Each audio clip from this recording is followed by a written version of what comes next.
Well, every once in a while, the Brewery Underground podcast, we go on the road, and today we are in East Nashville. Scott Turon, this is a really, really, really big deal today, what we're doing, all right? Something unique, something we haven't done before. Yep. We mostly do these on Teams. We've done remotes where we've gone to breweries. We have. We are actually in a professional studio. A professional studio. Yes. Hey, thanks for Tyler having us over here. Or Taylor. Thanks for Taylor having us over here, Thank you, Tyler. That's right. And the guy on the mic. And we've got a hearing, guest. Yeah, the guy on the we're mic not here you're just by hearing. ourselves. We have singer-songwriter Tyler Boone, who you also know as, he's got Boone's Bourbon.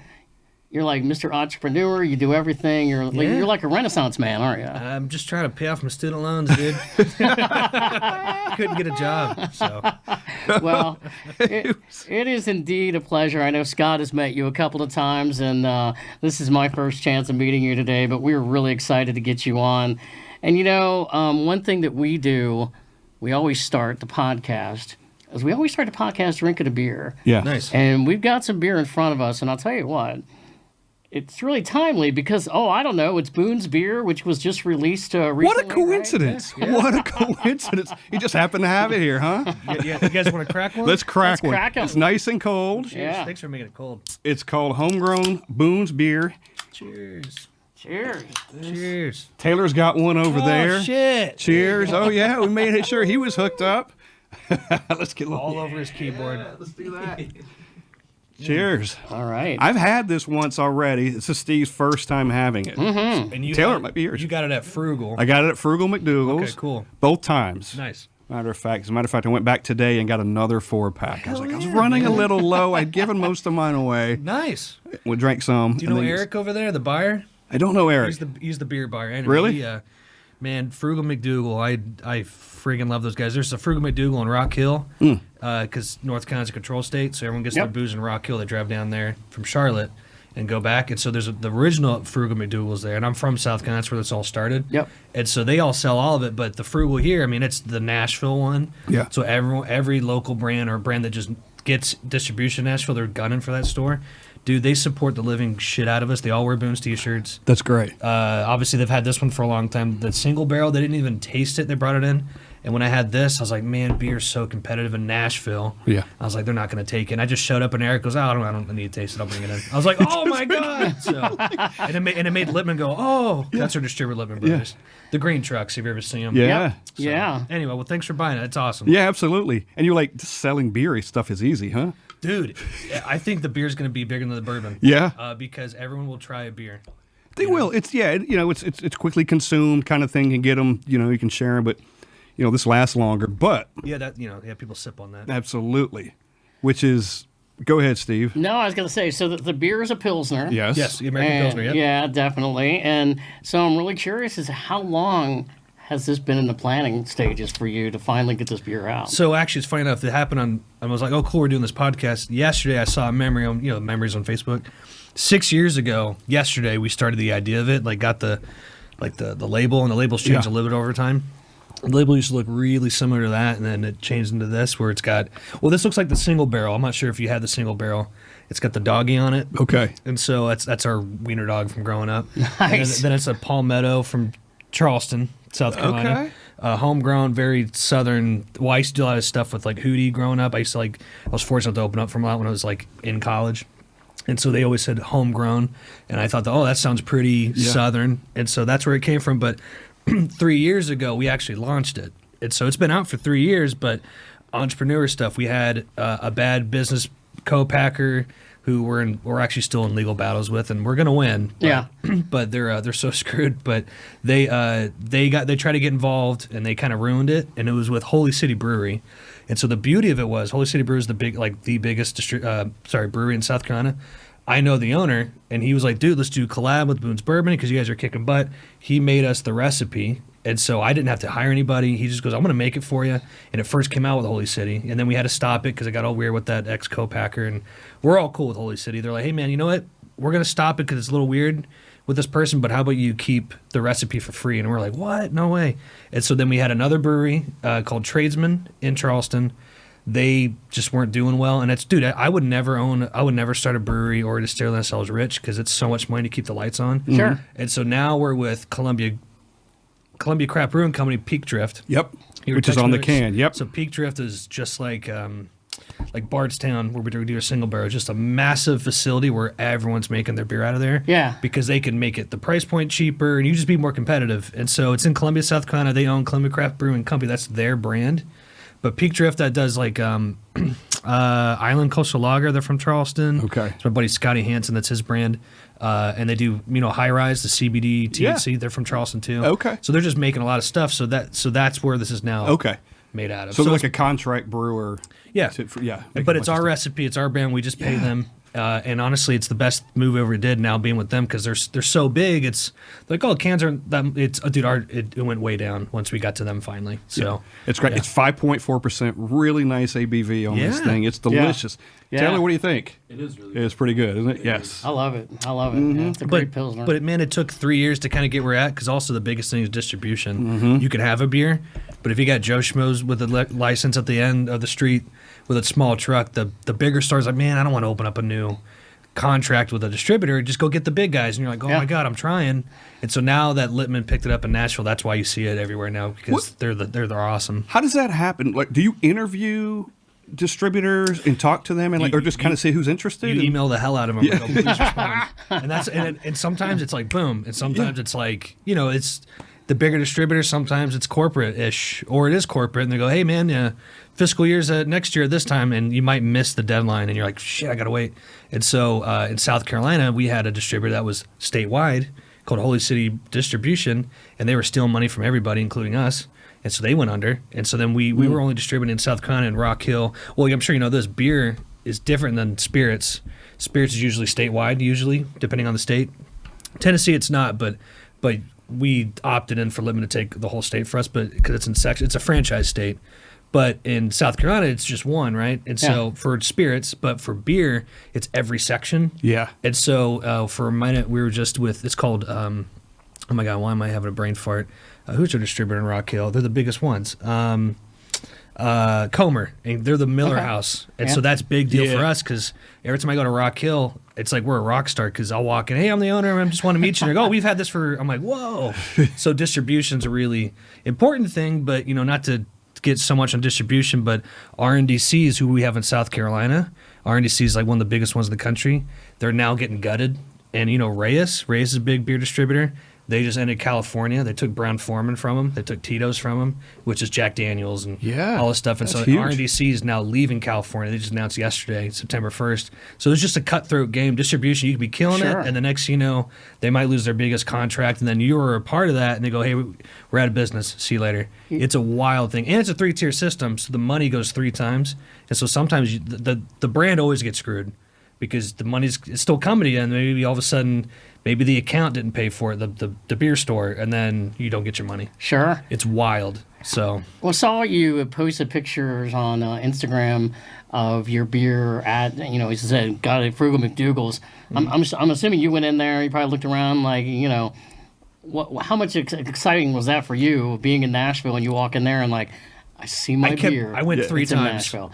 I was like, I kept walking there. I'm like, shit, it's not here yet. And so it took the 3rd time. I was like, yes, it's finally here. Yeah. But I was getting sad. It's kind of like hitting that little section right there. It's.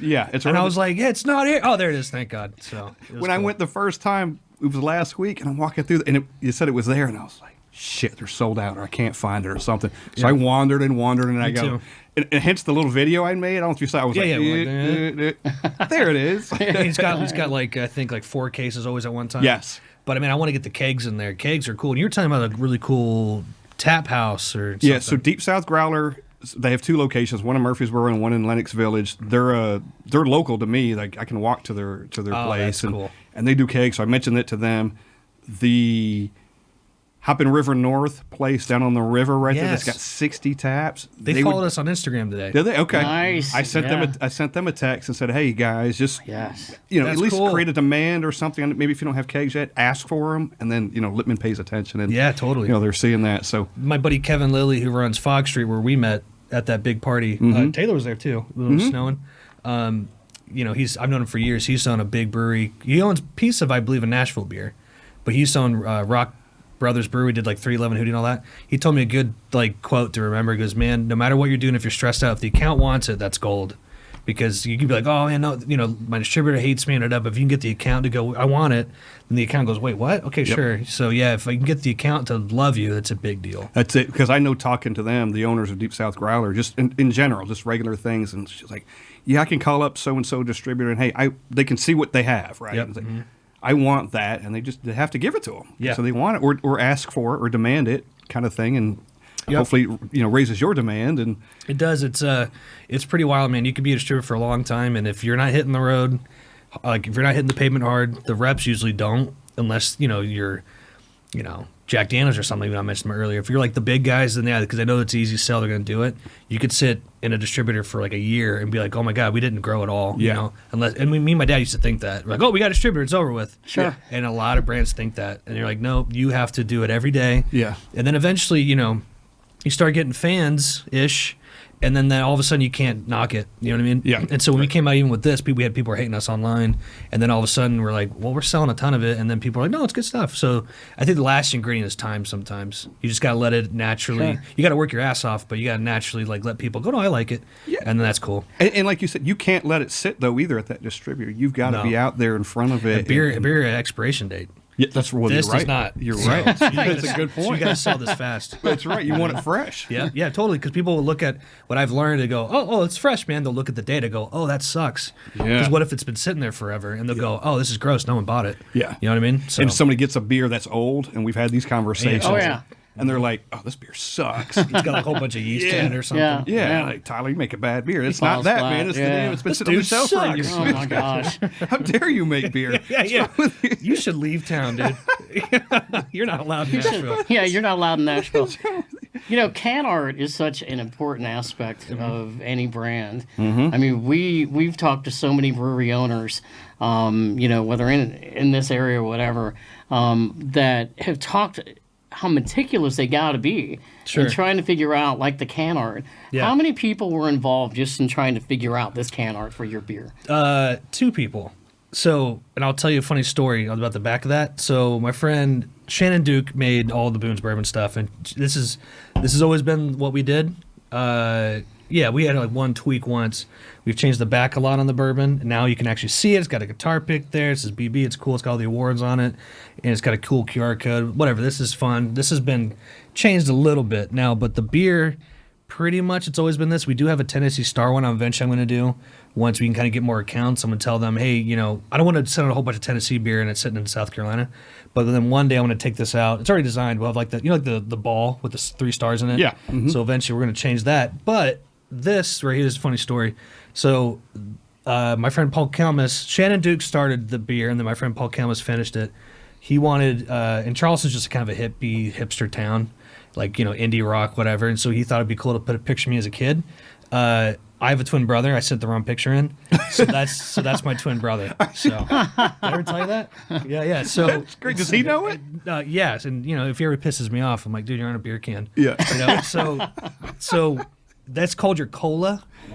Not like Coca-Cola. It's called your cola. It's like your light. It's what's the term saying? It's like your compliance, to make sure you're not copying anybody. And then it's compliant because people are drinking it, so you have to have all the correct information on it, like the ABV and, please drink responsibly and all that kind of crap. But it's also, you submit it, it takes forever to get through sometimes, depending who you're working with, right? And so if I wanted to ever change that, I'd have to stop production. It would take a year, so forever he'll just live on it because I'm not going to change that. And then that's a good story. Sure. You know what I mean? Yeah, love it. That is great. That's a good trivia question too, I think. Yeah. So we're down the road. My parents, I remember I was like, the beer's here like 3 years ago because I've been working my ass off to get it. I brought it to my parents. I go, look, I did it, and they just didn't say anything. And they go, we got to tell. I was like, I already know, I already saw, So But they knew immediately. yeah, they knew. They knew. That's a picture we have hanging in the house. So That's fantastic. yeah. You've mentioned your dad a couple times. Yeah. You're in business with him. Yep. For both the bourbon and the beer, right? Yeah. And maybe some of the other things. Talk about that, and talk about how great it's got to be able to be working with your dad. And It is great. I was on the phone right when I pulled up. Okay. And so it is great. I started it, and then, but I was a poor musician. And so this is 2015, 16, 17. I was like, I'm trying to start this bourbon. And the bourbon's a story, too. I started that. That's like I had like a big music deal, and I didn't take it, and it kind of led to this. but I didn't really have the full amount of money to start it. But even though I already spent like a whole bunch of money trying to figure it out, my dad's like, "Hey man, like I'll match your money. We'll do it." And the first run was only for this was 226 cases. Okay. 6-packs. So we did that. It was only like 10 grand. But I was like, "Dad, I can't fully do it." And he goes, I'll put it in there. And so we went 50-50.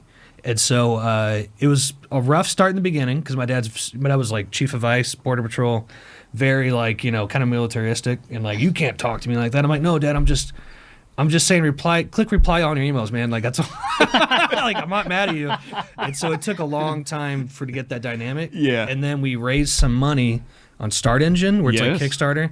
Which I would never do that again. We can get into that too if you want, but they take like half of that money. But it's I really did good buy into that, by the way. That's how I first came across. Oh, did you invest in it? The very, very beginning. Shit! Yeah, absolutely, man. I think you did tell me that. It was COVID, and not to get off the subject, but it was COVID, and I'm just playing around. I'm at home because I'm not. Did you see an ad or something? It was Start Engine. I was like, how about small micro investing kind of thing? And I got into Start Engine. Oh wow! And I go, bourbon? Hell yes.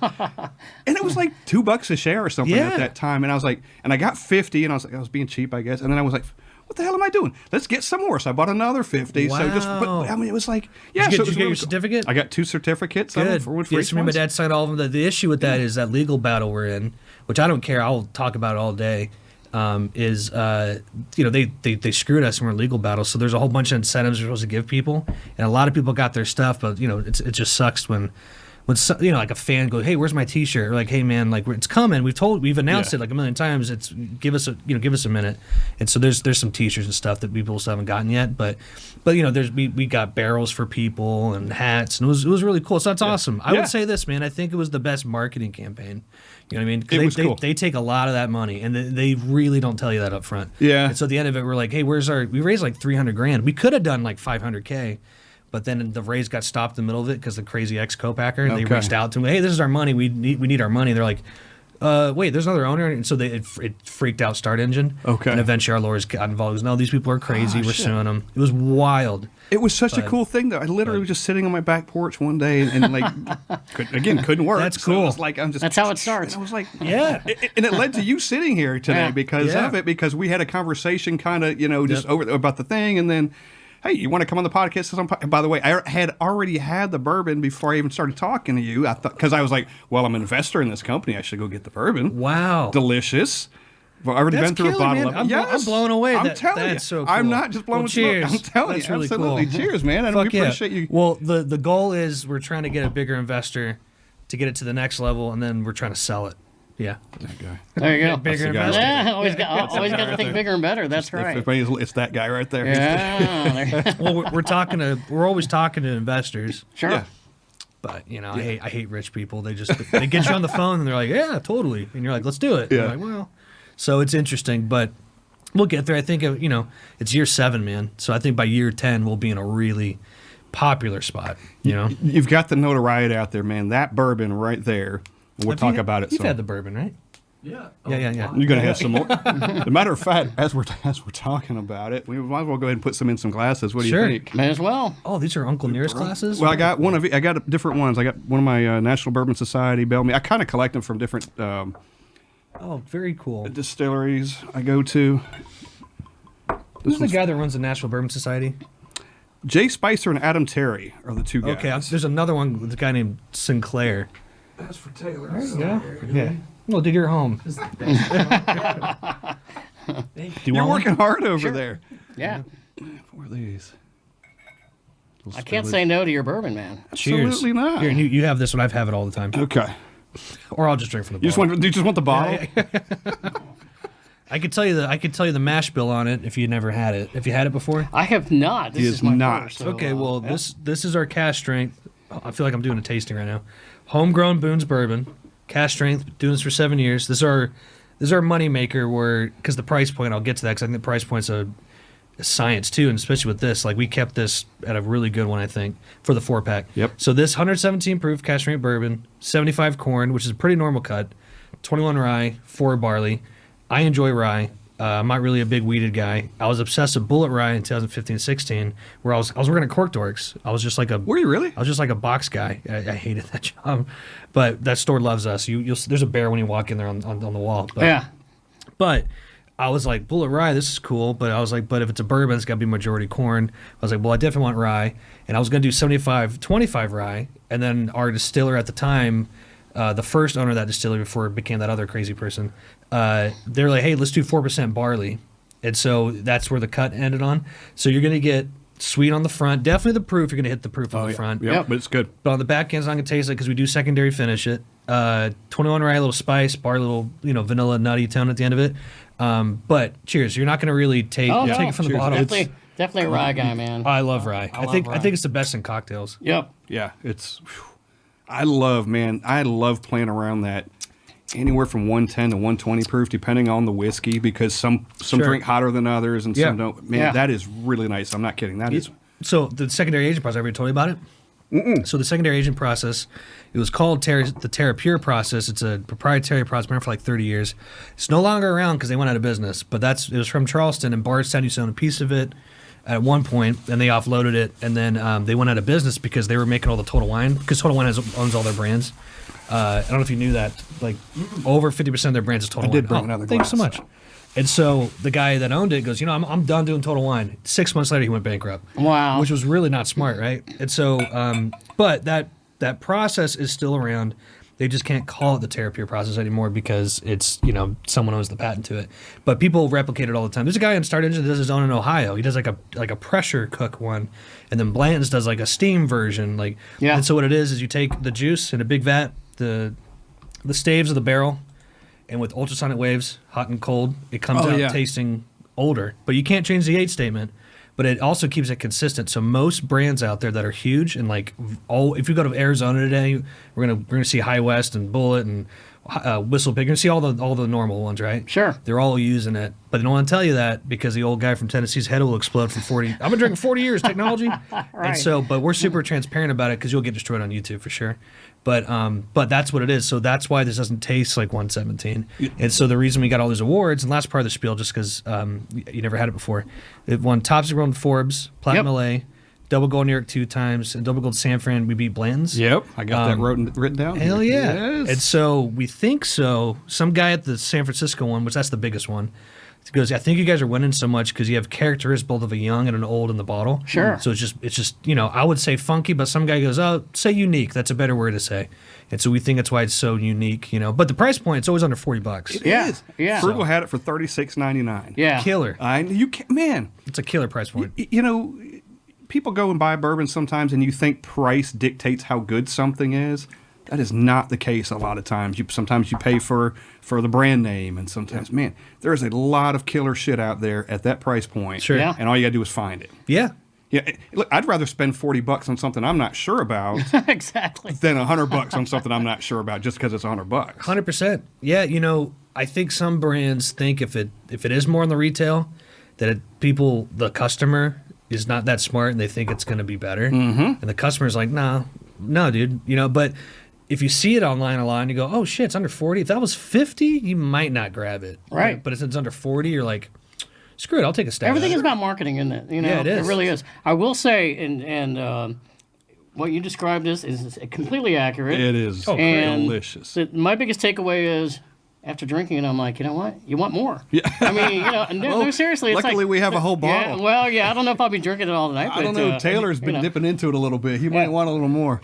Hey, wait, but then you got a beer too. Yes, I know, right. yeah, we gotta exactly. chase through. So it's a Boilermaker. That's what we tried to make this, comparison to it. You Right, know what I mean? right. Cool.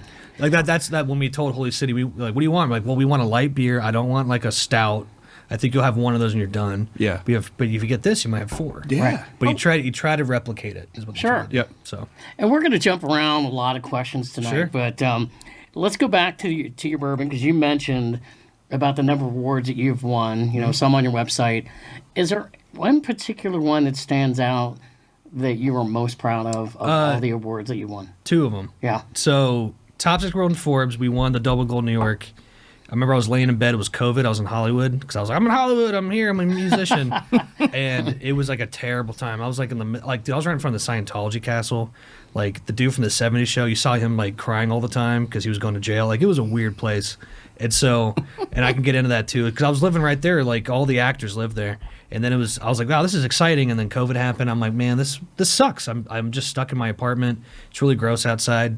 And then I was just like laying in bed, like, man, I don't know what to do. Like I moved here for the bourbon, and then I would just Google Boone's Bourbon all the time, and I would put California next to it, see if like a store picked it up or something. And I just Googled Boone's Bourbon, and all of a sudden Forbes popped up and go top 6 ranking bourbons according to the Double Gold New York International Spirits Competition. I was like, what the?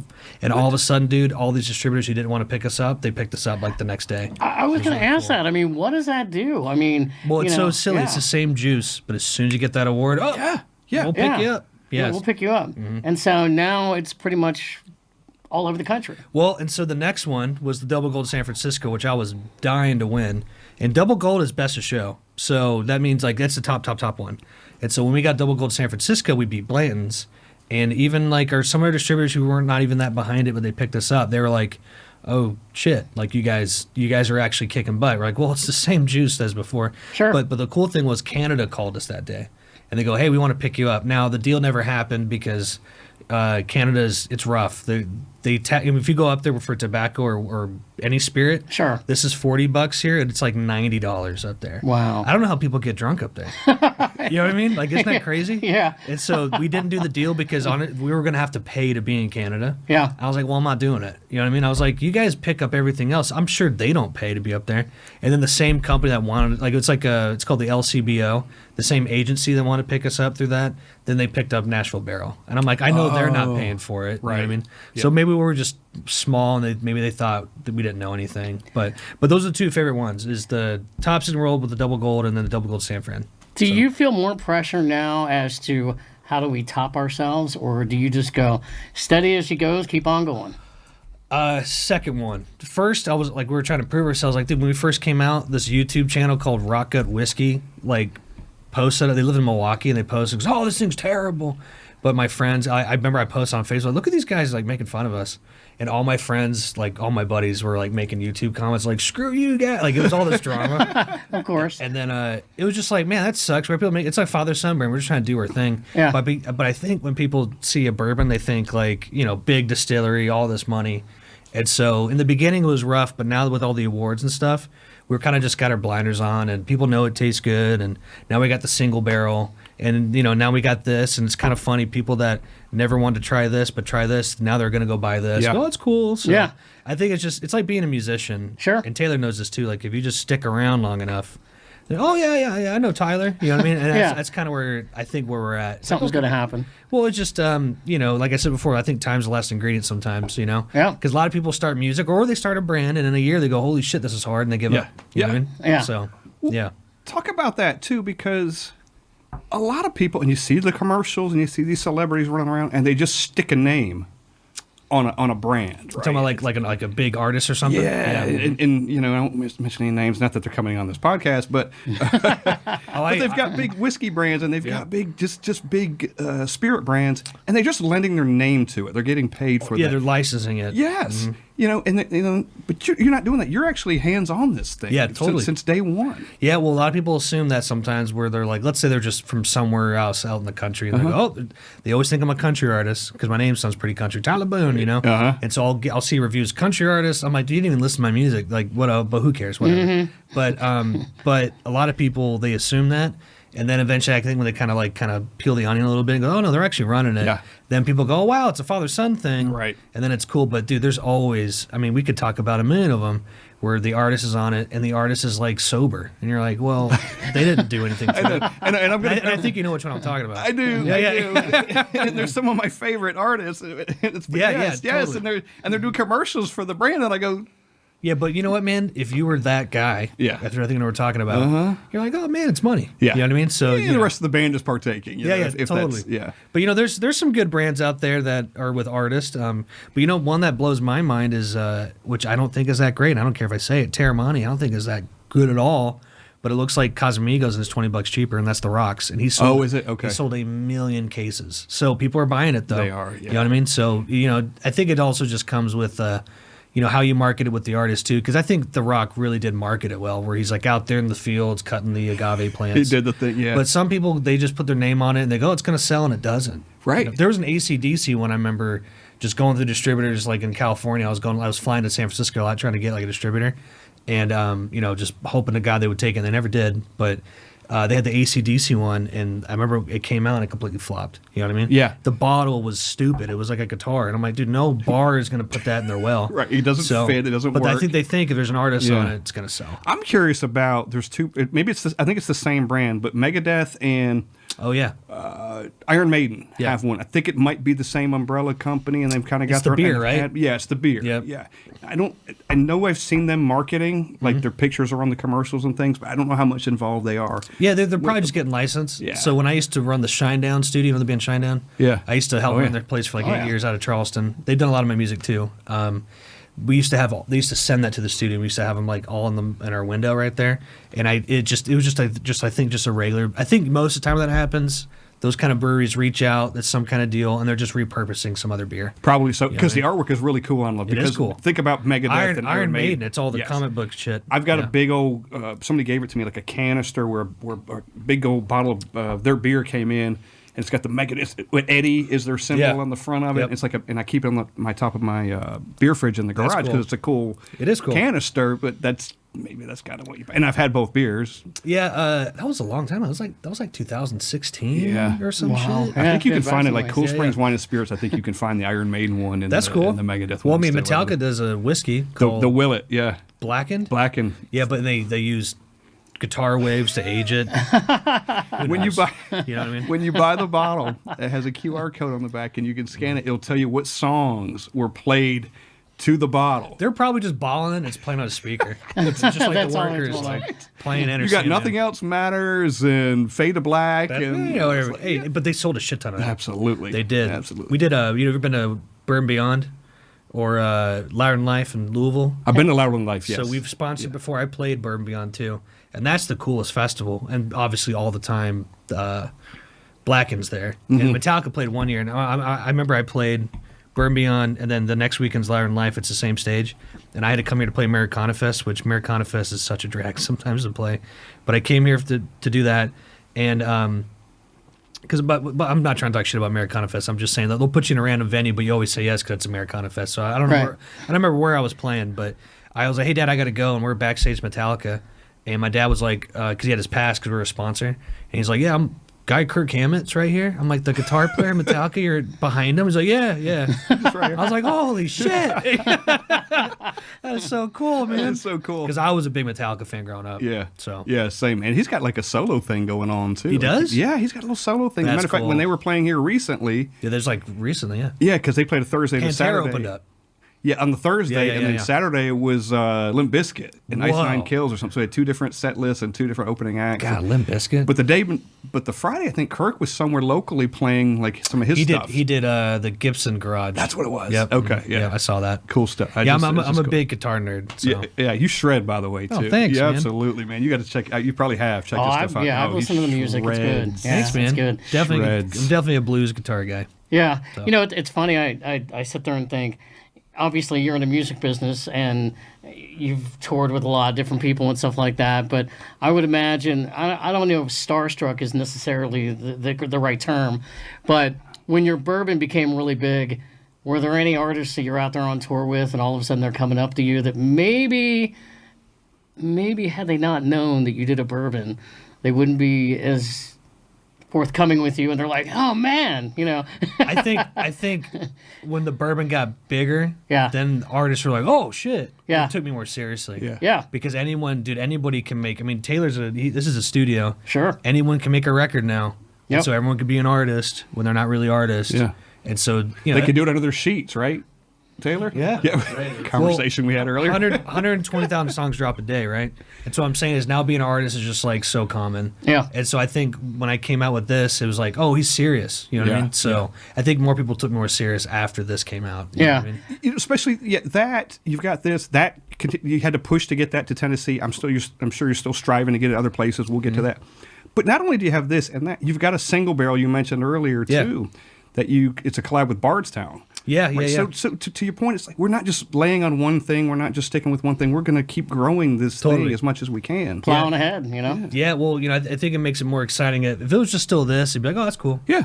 But now we got 3 things, which I think that's pretty darn neat. You know what I mean? It is. It's great. It's something really to be proud of. And I'm sure you're not done yet. Yeah, I mean, I'd love to do a rye.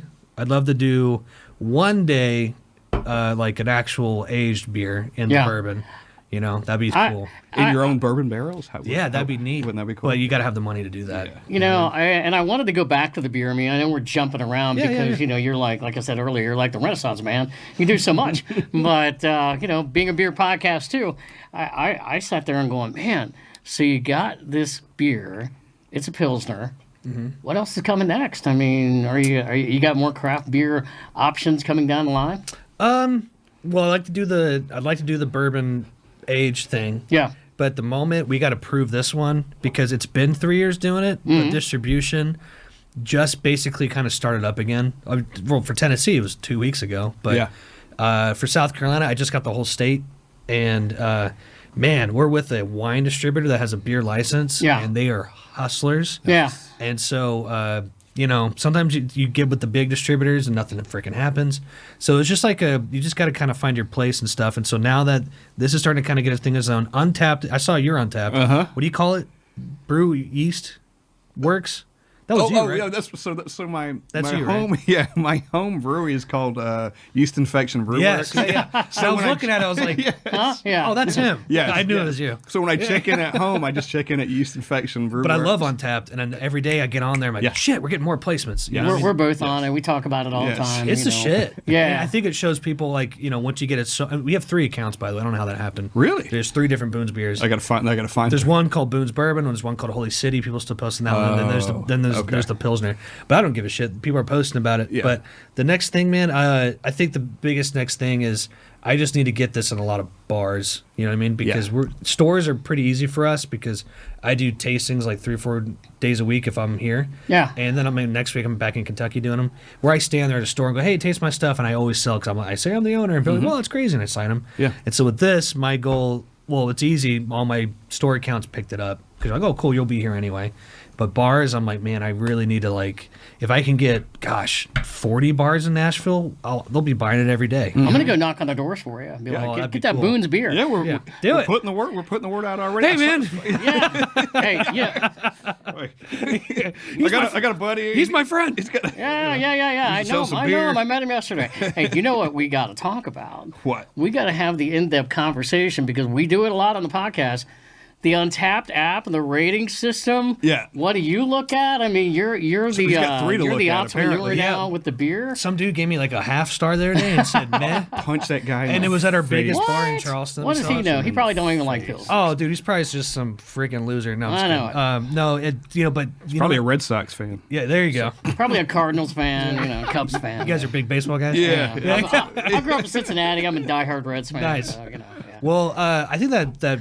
I think if you get at least a 3.5, it's whatever. You know what I mean? Yeah. Because people are just going to be like, hey, how can you always be a 5-star every time? But then you can't be a half star. Like, people that give half stars are usually just say, I don't like Pilsners. Well, don't drink the damn Pilsner then. That's true. I think that's, okay, yeah, so people ask all the time, why don't you do an IPA? Because I'm an IPA drinker. Uh-huh. So, you can't please anybody. No, you can't please everybody. You can't. I think you take, based on everybody we've talked to brewery-wise, you take that Untapped with a grain of salt. Totally. It's almost... Remember some classes you'd have in school, and maybe sometimes they throw out the high score and they throw out the low score and kind of pick. Put it in the middle. Yeah, Well, it's like Yelp. Average. I don't believe all the Yelp reviews. It's just some crotchety, pissed off person. This restaurant was terrible. You know what I mean? So, Oh yeah. But I think back in the day, South Park made an episode about that, where people that were Yelp reviews that they thought they were incredible. I think now all those reviews people don't really take because dude, people when we started this.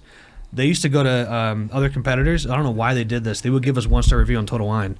And so it made our review go way down. And we're like, why would you do that? And we knew who it was. Like, it was just some competitor. So that's why I don't really believe in them so much, you know? Yeah, it's got. Then we had one brewer that said, we don't look at the stars. We maybe look at the comments. If somebody throws like I just said, I don't like Pilsner, so I gave it a low score. Well, yeah, I mean, we do beer exchanges with people. And a while back, I had a, what was it? The pickle beer. The spicy pickle beer. The famous pickle beer. And who makes that? This one was Distill. And I had one recently. It was all right. I took 3 sips of it, and I said, I can't do this again. But you know what, though? I didn't even rate it. I'm not going to rate stuff like that. If I don't like it, you know, just someone else might love it. Somebody else might love it. And so we've kind of laughed. We've had so many discussions with so many other people over time, and I've gotten to the point where I'm like, I won't rate anything below 3.50 on Untapped. Yeah. If it's anything below that, I just say, you know what? Nope, I'm not going to rate it out of due respect. Totally. I mean, if you're a small business guy, that might be something huge for you. So why would you mess somebody up? Yeah. Like it doesn't hurt you. You know what I mean? So why? You know what I mean? So just be cool. Be like, yeah, it's okay. Yeah, could be. I hope. In your case, in any brewer's case, if somebody leaves a low star, or like a half star, they put a comment. That way you can just see how stupid they are. Well, the guy said meh. And it's our biggest bar in Charles called Rebel Taqueria. Okay. We do a big festival there every year for Labor Day. My buddy Lewis owns it. He supports the living shit out of us. And he even texted me. He's like, dude, I was like, oh, come on. You know what I mean? So, who knows, man? The guy could just be a miserable drunk. Yeah, you know what I mean? he's just dopey. So, who cares? A dopey guy. But I think Untapped's cool, though, because I'll go on there and go, oh, my God, like, you guys ever been to Charleston? I have not. I have been to Charleston, yes. So, do you ever I've been to Savannah. We didn't get to Charleston. Apologies. Yes. Well, Charleston's a big food town. Yeah. And Sullivan's Island is like the real, like, uppity-up beach town area.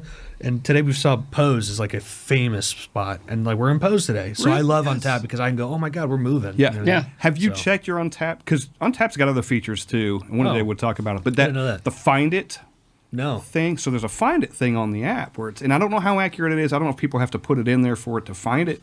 Sure. But hey, you want to find Boone's beer within 10 miles or 50 miles or 100 miles. Untapped has that feature. I don't know how it knows where it is. I don't know what feeds into that. That's crazy. But that might be something for you to look at. But you have to have an account. You got to log in. No, I can look if I'm looking for this beer right now as just a consumer of Untapped. I can be like, hey, is Boone's Bourbon around? No freaking way. Yes. While you're doing that, I want to pour another bourbon. Yeah. Which has been taking up, and while you're doing that, which has been taking up more of your time over like the last couple of weeks, months, with the bourbon, the beer. I mean, you're checking numbers, you're trying to figure it all out. The beer, because I had that show, the X and N. Yeah. And then it was like over 200 people, which I've never done that before. Yeah. In Nashville, like ticketed, like hard ticket. And so I was freaking out because I was trying to get Littman to pick it up, and I didn't want to be like annoying, but I was like, "Can you please pick it up?" You know? Yeah. And they picked it up the week of, and they got a truck here ASAP, and literally the day before it showed up, and I was like, "Oh." Yeah. So that's what was my main concern, and then now the next couple weeks are make sure all my liquor stores get it, and then I can kind of take a breath. And then my next thing is like, all right, cool, let me get, because what I'm trying to do is prove to Littman is go, hey, it's in, we sold it. Can I get with the reps? Because that's always a little hard to get, or like they call it like a ride along or work with. Sure. And so, hey, can I come with you? Can I hit a couple of your bars? And when you walk in as the owner, if it's the bar manager or the owner, they always go, oh my God, thanks for coming, dude. Yes, I'll pick it up. Yep. But if it's like, that's another good thing. I'm sure you guys know a whole bunch of brands. If it's like the rep of the brand, it does help. But like when the owner comes in, they always go, whoa, you came to my place? Like a town, you can't hear, and it freaking works. Right. It works. And I love work-alongs, and I beg for them all the time. Because then you got to build a relationship. And then the next thing I do, I'll come back like the next the next couple of days I'll come in once it's in, and I'll buy like dinner, and maybe I'll go to the bar and I'll buy everyone at the bar a beer. Hey, I'm the owner. Can I buy everyone? And it's like, fuck yeah. And then all of a sudden the bar loves that. Yeah. And you go, hey, he comes here, man. He supports it. So when you make your money, you got to spend it again, though. Yeah. You know what I mean? But then you're hoping that you kind of get. I always say you want to dig deeper, not wide. Yeah. Because we went wide. This went 26 states when we came out with it because I didn't know what the hell I was doing. I was touring a lot. And so we got it in 26 states. I was playing shows all over. And then we realized we can't manage this shit. You know what I mean? You have to supply those states? Yeah, and then they want you to come back. You're like, I can't come back to Nevada. You know what I mean? And then we weren't getting paid from some distributors. Like, we took every deal, and some people were kind of shisty. It's, you learn a lot. Sure. And so now I'm like, hey, let's dig deep in Tennessee, Kentucky, South Carolina, California. I want to get back in Illinois. and I'm trying to get back into Florida. They say if you want to be rich in the booze business, no matter what, wine, beer, spirits, California, Illinois, Texas, Florida, because there's the most people in the stores there. Sure. And you can get, and so if, like Tom Segura has a vodka now. The guys from Sunny Philly have one called Four Walls Whiskey. If you look at their distribution, every brand when they start, they do California, Texas, Illinois, Florida, because they'll make a ton of money. And then you can go, all right, cool, let's do another state. You can fill in after that. Yeah, I mean, Florida, they sell, California, I used to live here 5 years, they sell liquor and beer and CVS, Walgreens. Yeah, it's wild. yeah. And it's 24 hours a day.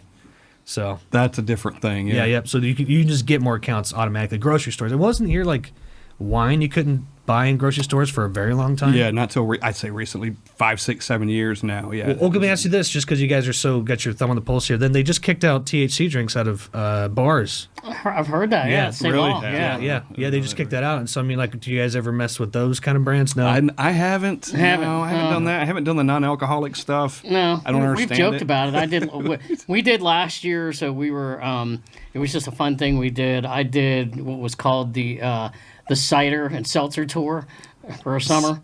I had not really had any ciders and seltzers, and it wasn't like I was just. You were just trying a whole bunch of them. Yeah, it wasn't Yeah, like to I was just report back. going to every brewery and trying of them, but. He didn't do it a second tour. We did a fun second thing. We did like a little fun thing. I'm Like, like, I all missed my right, beer. we'll try like a like, dozen yeah, or so, and then report back on a podcast later in the year. And I was just like, Yeah, we're not doing that again. Dude, kids have it so easy. We grew up drinking like 40s and freaking Mad Dog. What was it called? Mad Dog 2020. Mad 2020. Yeah. Now kids have Better seltzers. 2020. They have seltzers. You know what I mean? Like you guys. I was in Frugal today when I was picking up this, and I saw just people just.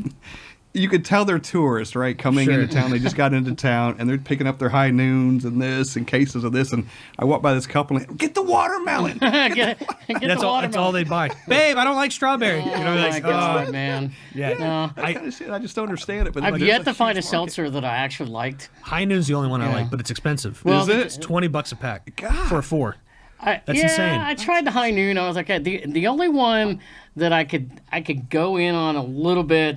Where I'd be like, maybe I would rate that on top was the Truly. It was like the fruit punch or something. Yeah, Truly's good. Yeah, not too bad. White Claw sucks. They mass produced it. And so, But when it came out, it tasted good. I think it happens all the time at brands is they start getting bigger and you start tasting and go, oh, it changed. Yep. You know what I mean? It tastes more chemically. Yes. Happens all the time. Big, like I think even is it Boston Beer Company or Sam Adams owns Truly? Didn't we talk about that like recently? So that's Well, Bud Light had a freaking seltzer for a second too. Yeah. Remember what was it? The peanut butter one, Screwball. oh yes, When Screwball went all over the place, and then some people try to do some peanut butters, and now there's one. The guy from Barstool Sports, Tatum, I know who I'm talking about. He's got long hair. He just quit. He was just on Theo Von the other day. He's got it. Caleb. Yeah, and he's got a tequila called Chickadee, and it's a tequila peanut butter. It's gross, dude. Is it? But I think people are just trying to. And he was on Theo Von, and I'll give him like, cap of the hat. Theo was like, "How's it going?" He goes, "It's the hardest thing I've ever done." I'm like, "Yeah, because a brand is tough, dude. Yeah. Especially tequila. I would not want to get in tequila. I think a part of it, and I was going to mention this earlier. If you can find drinks, maybe Screwball was one of these. Maybe that. Maybe it's better in a cocktail. Maybe you can find that cocktail. Sure, like something like a Christmas time thing. Yeah, find the and right ladies thing, like it. Yeah, and get the thing. And the reason I was going to mention yours is your price point on this thing is beautiful for that. If you get something, I love my shit neat. Once in a while, maybe an ice cube. I love it neat. But man, if you love, hey, I'll just put this in a cocktail in a Manhattan or an old fashioned or something. It's a $40 bottle. You know what I mean? Like Totally. If you spent $60 or $70 and you put it in a cocktail, sometimes you're like, it's kind of a Yeah, I see what you're saying. Yeah, if you buy like a Weller 12 Yeah. that you found for 120, you're like, dude, I want to put that in a cocktail. You don't put that in a I put that. cocktail. I may drink that right. neat. You don't put it in Coke. You don't. But if it, yeah, totally. Oh, dude, I remember one time I was on tour, just graduated college. We did a show with the Avett Brothers. Remember those guys? And then we did some shows with Spin Doctors and Blues Traveler, and then we did Up and Down. I actually came to Nashville, played the Bluebird, the open mic night, but my name got pulled, so I thought I was a rock star. And then we went back into Hilton Head in South Carolina, and whereas the last show, it was me and my buddy Tom. We're doing this acoustic tour, and we were having the time of our lives because we had no responsibilities, and so we're just drinking, And so we're playing, and we see this older guy, give us a shot of Pappy, 13 year or something. Yeah. I was like, what the fuck? And it was my dad. He's like, hey, came to your show. And then some guy down the bar goes, I'll have one of those. And he put Coke in it. And we're like, oh, what are you doing? doing? No.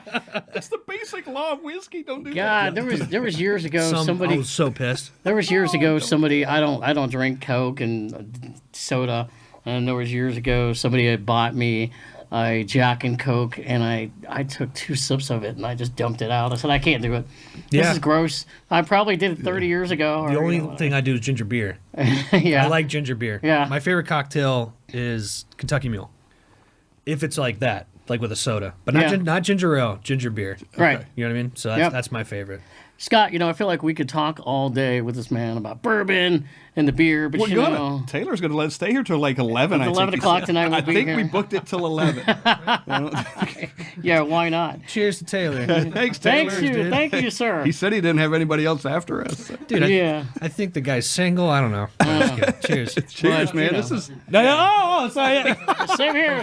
Cut that. Yeah. Cut that. he's like he's taking it out right now. Yeah, no, I'm just kidding. We got to talk about the music because, Tyler, he does have a new single coming out. And by the time It's kind of your day job, this isn't it? podcast comes Yeah, out, music. Yeah. you're going to have some new music out, man. Drops on Friday. Yes, sir. Yep. Congratulations, About by the way. Congratulations. Another round here. Yeah. Very cool. Yes. Very Cheers. excited. What's it called? Put the Hurt on Me. Thanks That's for checking right. it out. It's got my buddy Peter Keys, Leonard Skinner Nut, which we brought him in here before. Cool. Yeah, man, it's cool. It's a tune I did. My friend Trey Sasser was like, "Hey, come! I want you to record me." And I was like, "Man, I don't have any other songs. I just did a record, which that's gonna come out soon." But then I was like, "Fuck it! I want to write this new song," and I wrote it like in 2 days. And I was like, "Oh, I haven't done that in a while." And I think, dude, Taylor's a musician too. Sometimes you feel like I can't do this anymore. I can't write songs anymore. And then you do it, and you're like, "Oh God, I did it again!" You know? Yeah. And we recorded it one day, and then my buddy Ryan Sanchez, who's my co-host on my podcast here, he did my whole other record. But this, I was like, man, can you put your little pizzazzle on it? And he took it and did some cool shit to it from the stems we did from that session. And man, it sounds kind of cool. I like it a lot. So I did the song "Wicked Girl" with also Peter Keys on it, and I thought no one's gonna like this song. And sometimes you just put it out, and then dude, it landed like NASCAR, Fox on Sports. Yeah. They licensed it. Modern Blues Rock on Spotify still has it on their official thing. Pandora. Whole bunch of cool shit. So now it's just fun to put music out and just see what happens to it. So and it could I'm be excited. a one-off like that, like you said. Like it Totally. doesn't have to be on a record. It could be. It's on that vinyl I gave you. Yeah, It's the okay. first track. Yeah, man. way. Yeah, check. Yeah, there you go. Woo. Yeah. Thank you for this. What did you say? One of 100. Yeah, 1 of 100. Yeah, I think it's like 97, 96. Nice. Yeah, but the first track on the back, "Put the Hurt on Me," it's on there. Oh so. shit! Steve, man. you could keep it half the time at your house. there you go. I should have brought two. I'm gonna start. It's gonna start at my house. How does that conversation? I mean, I'm sure you probably have known him for a while, but Peter Keys of Leonard Skinner. How does that conversation happen that he's going to do this? Help you out doing the song. He's just a kind guy. Yeah. He was a client of mine for my company, Artist Formula, years ago. Because he's like, "Hey, man," which I get it. Most just musicians are, we're like carnies, is what I used to call it. Like you're trying to get you do a gig and you find a good gig, but you're always like, it's like the film industry. Like you're doing one gig, you're like, I got to think about the next one. You know what I mean? Because it's gonna end. So he hit me up 2020. He's like, "Hey man, I don't know how long Leonard Skinner's gonna be around, even though they're still doing it."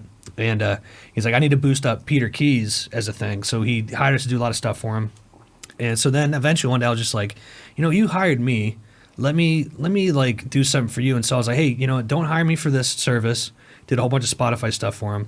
I was like, "If you don't hire me, then can you play on one of my tracks?" And he's like, "Oh, done, easily." And so he played keys on that first track. And so then for this one, I just texted him. I was like, "Dude, I got a new track. You want to do it again?" And then this time I hired him. Yeah. And so it's just like just being buddies. And he came on this podcast, and he's just the shit. It's just I'm glad to have his number. And I think what that too is, with anybody on that kind of level, you just don't bug them. You just kind of like, "Hey, what's up, dude?" Yeah. And you keep it cool. Yeah. Like, even though I worked for Eric Bass of Shinedown forever, he barely talked to me.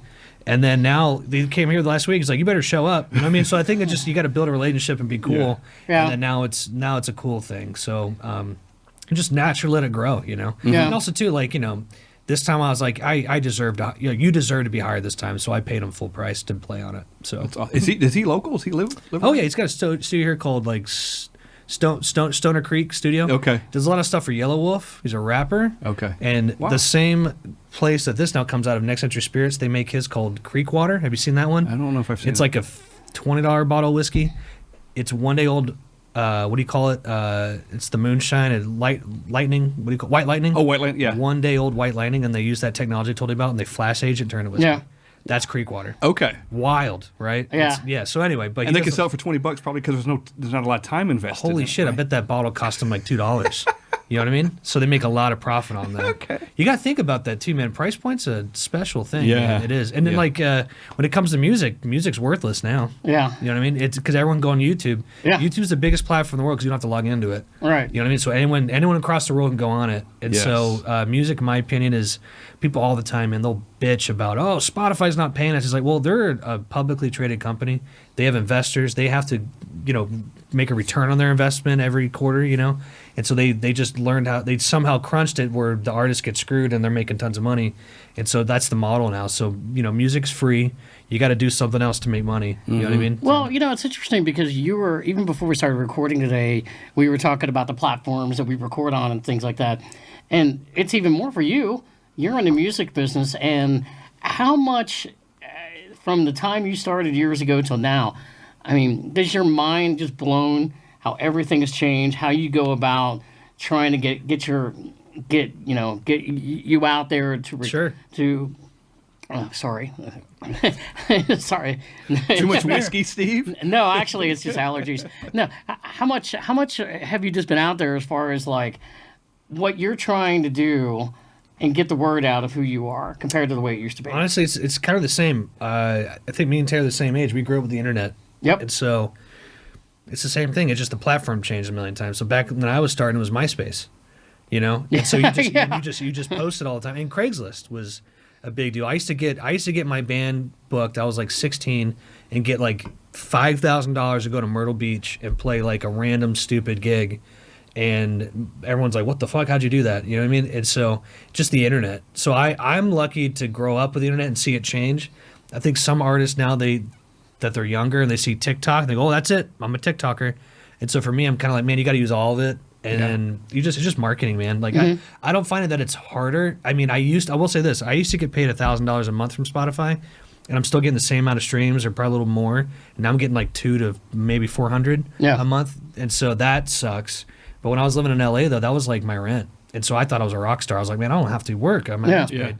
And so that changed. But no, it's just marketing. It's just the internet's awesome. I mean, the internet is probably the worst thing in the world too. But you know what I mean? Like people just get so obsessed with it. Their brains get all melted. But Negativity and stuff like that too. yeah, like your anxiety goes up, and oh man, like because a lot of people compare themselves, and I always try to say that everyone's on a different timeline, and also I get caught up in that all the time too, because I'll be like, man, I wish I was bigger, but then you go, where was I last year? I mean, I've been doing music for 20 years, and so I was like 16 when I started. I'm 35, and so you do compare yourself a lot because you'll see a band that you came up with and now they're on a national tour, but then usually bands break up. So I'm like, oh, screw it. I'm not a band. I'm a solo artist. I'm never going to stop. You know what I mean? So, you got to make sure that you also enjoy yourself, because a lot of people they'll get like there's that Louis C.K. joke where he's like, I love this joke where he's like, you ever see that guy on the road and he's driving, he's got a garbage bag in his window and he's just like, dude, just kill yourself. I know it's terrible to say, but like I never want to be like this about music. I want to be like, oh, dude, you know what, man? How about like just take a nap or go for a run or Exactly. or go to dinner and like it's all good. Because also at the end of the day, man, I think this too. No one gives a shit. You know what I mean? Like no one gives a shit. It's awesome we're hanging out, but like you guys got other things to do, and I don't have to be the biggest brand, or I don't have to be the most impressive, and you know what I mean? Like it's just no one gives a shit. Just enjoy yourself. Enjoy yourself, but like you said, you've got multiple channels, so you can kind of do some things that you want to do too at the same time, right? Sure. You're like, I can do some music, I can do this, I can do that. Makes every day different. Yes. Yeah. Yep. Mm-hmm. Where do you spend most of your time, or does it change daily based on all the products that you have and all the ventures that you're involved in? It's every day's different based off like projects, but I spend a lot of my time on my company artist formula. That's like I made that my day job, and I'm very lucky how successful it's gotten, because like, hopefully I'm about to buy my first house here coming up. You know what I mean? Off my own company. That's you know what great. I mean? Yep. But I've gotten really good at my taxes. Because you will get absolutely screwed if you don't know what you're doing. You know what I mean? I had a musician I bumped into last week that it was in Printer's Alley. It was called Fedora. It closed. It was awesome. It was these killer family that owned it, and it closed right across from the Blues Bar. Anyway, I met him there, and I bumped him at MJ's right across from. It's right. It's Printer's Alley. It's right next to it. But anyway, he was like, "Bro, how do I do my taxes?" I was like, "Oh, hit my CPA up." Like, that's my one thing about running my business. Sometimes I'm like, I got audited once, and I took a loan out. That's what it was, and I didn't report it. But I got a letter in the mail. I was living in California, and I almost like walked into traffic. It said I owed $60,000. I was like, "What the?" It was crazy. Yeah. And so, but anyway, it's just whatever. Artist Forma for sure. That's my money maker. That's how I can go to dinner and stuff. But I'll always keep making music, and then this is always cool because now it's starting to kind of grow some legs. So if on the weekends I'm full blown doing this, if I'm not touring. Okay. Every Thursday, Friday, Saturday, Sunday. Every Sunday I'm at Frugal. I created my own tasting day there. I go, hey, let me do 12 to 3. And they go, we don't do that. I go, I think like the rich guy is there kind of walking around looking. Thursday, Friday, Saturday, everyone's trying to get screwed up. You know what I mean? Okay. So like, I don't want to really, because I've been there before, and they go, no, man, I'm looking for a high noon. And I'm like, oh, okay, never mind. But on Sundays, dude, I'll sell 2 cases sometimes. Because it's just like these guys are like, oh, I'm in town, I'm from Alabama. Or they get terrible liquor down there. It's an ABC store. And they go, oh, this is cool. I've never seen this before. And I'll sell this one lady one time walked in there 2 weeks ago. She bought 4 of these and 2 single barrels. That was like $400. I was like, whoa. You know what I mean? You're welcome, Frugal. Yeah. Dude, I love Frugal McDougal. That is such a killer store. What's y'all's favorite store in town? I like Frugal's is good. I go to Main Street Liquors a lot in East Nashville because it's really close, and I buy a lot. I can buy single beers. Cool. Over there. Oh, that's cool. And I'm gonna talk to Aaron too about getting yours because he's a really good craft beer guy. I've always wanted to be. I've never been in Main Street. It's really good. I don't know if they've got hopefully they'll put your stuff in there. They've got a good whiskey selection, but I go in there for the beer because they've got the latest craft beer and I can buy singles. So you can like mix match, make your own pack? Yep. Oh, that's cool. So you can walk through and you can pull from anything. If it's a 6-pack or 4-pack, you can pull from anything. That's cool. Yeah, I live in Rutherford County, so we don't have that there. And, come on, Rutherford County. But Main Street and then Frugal. But also, when I get out there, Cool Springs Wine and Spirits. They're a good one. Yeah, really I got to place. get back in there. Yeah. It's just, there's just another store I need to get back into. Austin's the beer guy over there. So if Cool. you're looking for the beer guy, it's Austin. We'll get back in there. I've been back for a year and a half, and my thing was my main stores. Like, hey, I'm back. Like, I probably did like 30 tastings last year at Red Carpet. Yeah. In Gallatin, right? I think it's Gallatin. And so, like, I just was like giving a lot of love to stores. They're like, hey, I'm back, man. And so I think the Red Carpet just picked up the beer. Sinkers just picked up the beer. Yep. Bluegrass just picked up the beer. Colonial. Okay. That's a good store. I like Colonial a lot. They have like a really cool, like, they always have really cool, interesting new picks over there. Okay. So, and then I love Old Hickory. Okay, I haven't been in that one. So Neil and the whole staff came to the show the XN. I was like, what? That's great. I think I'm doing my first store pick with Old Hickory. And it's going to be a Bardstown. It's going to be a different bottle. It's a whole different thing. That's going to be, those are so cool. I can't wait, dude. I have a store pick. I never thought we'd ever get there. And if that store is known even a little bit for their store picks and stuff. They are. They go. They had that Maker's Mark one with the 8 different staves. Did you try that one? I have not. It was tried all that. over the place. It's got 8 different staves in it, and they age it in a mountain. And so I bought theirs. But I thought, oh wow, you guys are so special. You have this one, and then I did a whole like work along in East Tennessee for like a week, and every store had it. And I was like, oh, this isn't just y'all, it's everybody. I was like, damn it. But it was really tasty. Yeah. It was so funky. It was weird. It's Good like stuff. cherry wood and all that stuff. So anyway. It's cool. You talked about, you've been in the music now for 20 years. And I know on your website, so they talk about you've toured with Sheryl Crow, Hootie and the Blowfish, Christopher Cross. I'm like, good Lord. I didn't know who that was when I got that gig. I'll bet not. And then I got banned. Boone Hall Plantation. Ever heard of that? It's like my last name. Yeah. It's in Charleston. We played it there. It was a wine festival, and I got banned for a year because my parents came on they gave us all trailers, and his whole band came, like Kiki Asbin, her dad was the Tin Man, she was the keyboardist, and then he had all these other famous musicians on there. They all partied in my like little trailer, and it was wine festival, so it was red stains everywhere. And then I got a letter going, you're not allowed to come back to Boone Hall. And I was like, it was my fucking parents, dude. Like, yeah. It wasn't me. But it was pretty rock and roll. I was like, that's cool. Man. Yeah, that's cool. We didn't throw any chairs out the window, but we stained up the carpet a little bit. The guy came on there, the guy that like the director of the festival, and he opened it up, and we're all like, and the guy's like, get out of here! Like, oh shit. No, I gotta tell you, I growing up. Christopher Cross is a badass guitar player. Yeah. They're a little more past my era, but Hootie and the Blowfish. Oh yeah. I was the biggest freaking Hootie and the Blowfish fan. I used to manage Driving and Crying. Well, I won't say I managed them. I used to help. I'm on the management team of Driving and Crying, and they cut Straight to Hell. And, no, Darius Rucker cut Straight to Hell a couple years ago. Yeah. Yeah, I mean, I've seen them so many times, and I always thought, God, what a great bar band. I don't know if that's the best. Dude, okay, you know, Rear Cracked View Mirror, that first album, that like the first commercial success one, sold more records because it's the 90s. Everyone bought CDs back then. Right. But sold more records than any Beatles record. Because it was the most bar frat boy record. You know what I mean? Yeah. So they made millions of dollars. Yeah. Like gazillions, millions of dollars. Like they were the biggest frat boy band. I was at, I remember this, for work, it was in the mid-90s, and I was covering an event called Farm Aid. And it was they did Farm Aid. Yeah. in Louisville. Yeah, yeah. And I'll never forget this. It was the first year, it was like 95, when they were a big deal, and Dave Matthews Band became a big deal. And I mean, there were so many people that were just like, "Oh my God, Hootie and the Blowfish, man!" Yeah. Because they had, I remember Dan Marino like did a video with them and all that. I Cool. Mean, Well, I used to do that stuff with Mark, the guitar player. yeah. And so he was an adjunct professor at the College of Charleston as well. And so I was just lucky. I was going to USC. I thought that's where you had to go because Hootie was huge in Columbia, right? Yeah. I was like, I got to go to USC if I'm trying to be a musician. Slowly figured out maybe this is not the place to be. Went back to Charleston because my loans messed up. And so I had to go back home. And I was working at a couple jobs. I was making a record with this guy, MJ Fick. And then I met Mark Bryan. He had a competition. He's like, hey, I'm trying to discover the next artist. I entered into it. He's like, you need to come down to my office. And so then we became buddies. And so there's a record I completely deleted off the internet because I thought my singing sucked. I was really young. But he played mandolin all over it, and we just were buddies. And so then I opened up for Hootie in Daniel Island in Charleston. And then a lot of I used to go to golf tournaments with Mark Bryan. It was wild. And I'm a terrible golfer.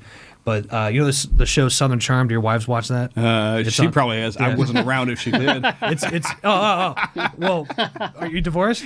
Yeah. I was like, wait a second, what over my head? You're absolutely right. Well, cheers. Yeah, just kidding. Hey, you're picking up what I'm putting down. Yeah. I was like, wait, what? Anyway, we went on a golf tournament once with. I wouldn't mind a little more if you would. Sure. Please, we went on a golf tournament once with the guys from Southern Charm. I don't give it. This story's hilarious. Perfect. Thank you. So the guy that. Ravenel, there's a Ravenel Bridge in Charleston. It's named after his family. The guy went to prison because he was sold cocaine out of the governor's office. Crazy shit. And so he was in our foursome group. And so I was like, Mark, this guy sucks. And he was on the show Southern Charm, where it's like, it's Bravo. It's like reality TV. It's garbage TV. My mom loves that shit. And so I was like, this guy sucks, man. And he's like, no. And Mark's a great guy. He's like, we got to be Christian. He's a great guy. And halfway through, the guy's like doing drugs and shit. And Mark's like, this guy's a fucking piece of shit. Fuck him. I was like, yeah, totally. So Mark's cool. He was a great mentor when I was really young. He gave me some really good advice. My buddy Box, rest in peace. He had the biggest DJ show in Charleston. I did this DJ show with with Box. And Mark surprised me. You knew I was coming on because I was to move here. I lived here 10 years ago, and then I left. Sure. In 2015, I moved here, and he came on there. He goes, Tyler, biggest piece of advice is stick to your own. You can be the cookie cutter guy and do the Broadway shit, or stick to your own guns, do your own thing. And I think you need to do the second one. I was like, man, I love you, dude. I still have that radio clip. I kept it. Yeah. That's awesome. So they've always been really nice, you know. And Darius has always been. I don't really know him too well, but he was always, cool. You see him a lot in this area, probably too, right? I mean, he's in this area a lot. I know I he think does. He just moved to England. Oh, did he move to England? Oh, wow. Okay. Something must have happened. Because he's part of the Grand Ole Opry or Yeah. something, right? Oh yeah, I mean, he's one of the biggest country stars in the world. Yeah. Doc McGee used to manage him, and that was Kiss. And my best bud Sean, who co-founded Artist Forum with me, worked for McGee, and then he knocked off McGee a long time ago. He's like, man, you're not really marketing me as the Opry guy. You're marketing me as the Kiss guy. With the marketing of McGee, but McGee was Hootie for 20 years, and so then Darius kicked him off, went to Maverick, and then next thing you know, it was like country Darius Rucker, and like it was the biggest thing in the world. Yeah. Because Darius Rucker had like albums way before that were all right. They're like kind of R&B, and they did that big country album in like 2012 or 14 or something, and it was like whoa, It blew up. Yeah. I think one of the biggest misnomers about Nashville is people that don't live here think it's just about country music. Sure. And you can really speak on that. It's not. I mean, there are so many artists that live here that aren't country music artists. Sure. Yeah. I just always totally. found that to be very fascinating. No, 100%. It's but how much time we got left? I'll pay for the next hour. I don't care. If it's good content. 8 minutes till 7:30. All right, cool. Well, then I'll get the next round because it's good content for me too. If you want. When do you start? 6? Yeah. So then I'll get it till 8. So cool. Anyway, cut that. No, just kidding. No, you leave that in. Yeah. All the punk rock guys moved here. Mm-hmm. So like all like Yellow Card and Reliant K, all these bands that I grew up with were. If you go see any country, like this week's CMA Fest, which I'm staying away from all that. Yeah. But if you see any of the country artists, they're up there. They got their own thing going on, but the whole backing band is dudes in tattoos because they're good musicians. Right. But the punk music's definitely back, but they're just like, I'm available, and they go on tour. Like you go see Morgan Wallen's band, my buddy Hootie, who is the tech for Shinedown, really good friend of mine. He texted me yesterday. He's now on tour with 3 Days Grace as their tech. We were hanging out somewhere 1230 Club, and then right next to it's like a tequila bar. And he saw the Morgan Wallen band, and they're all dudes with gauge ears, and they're all punk guys. They're not your country stars. Yeah, but that's where the money is. Yeah, you know what I mean. So, but there's a ton of music here that's not. I mean, it's the music industries here. Right. L.A., my opinion, it's more. Here is like the studio songwriting. No, sorry, I said it wrong. It's more the songwriting town. Over there is like the incredible studios are over there. Yeah. This person I knew, I'll put it that way.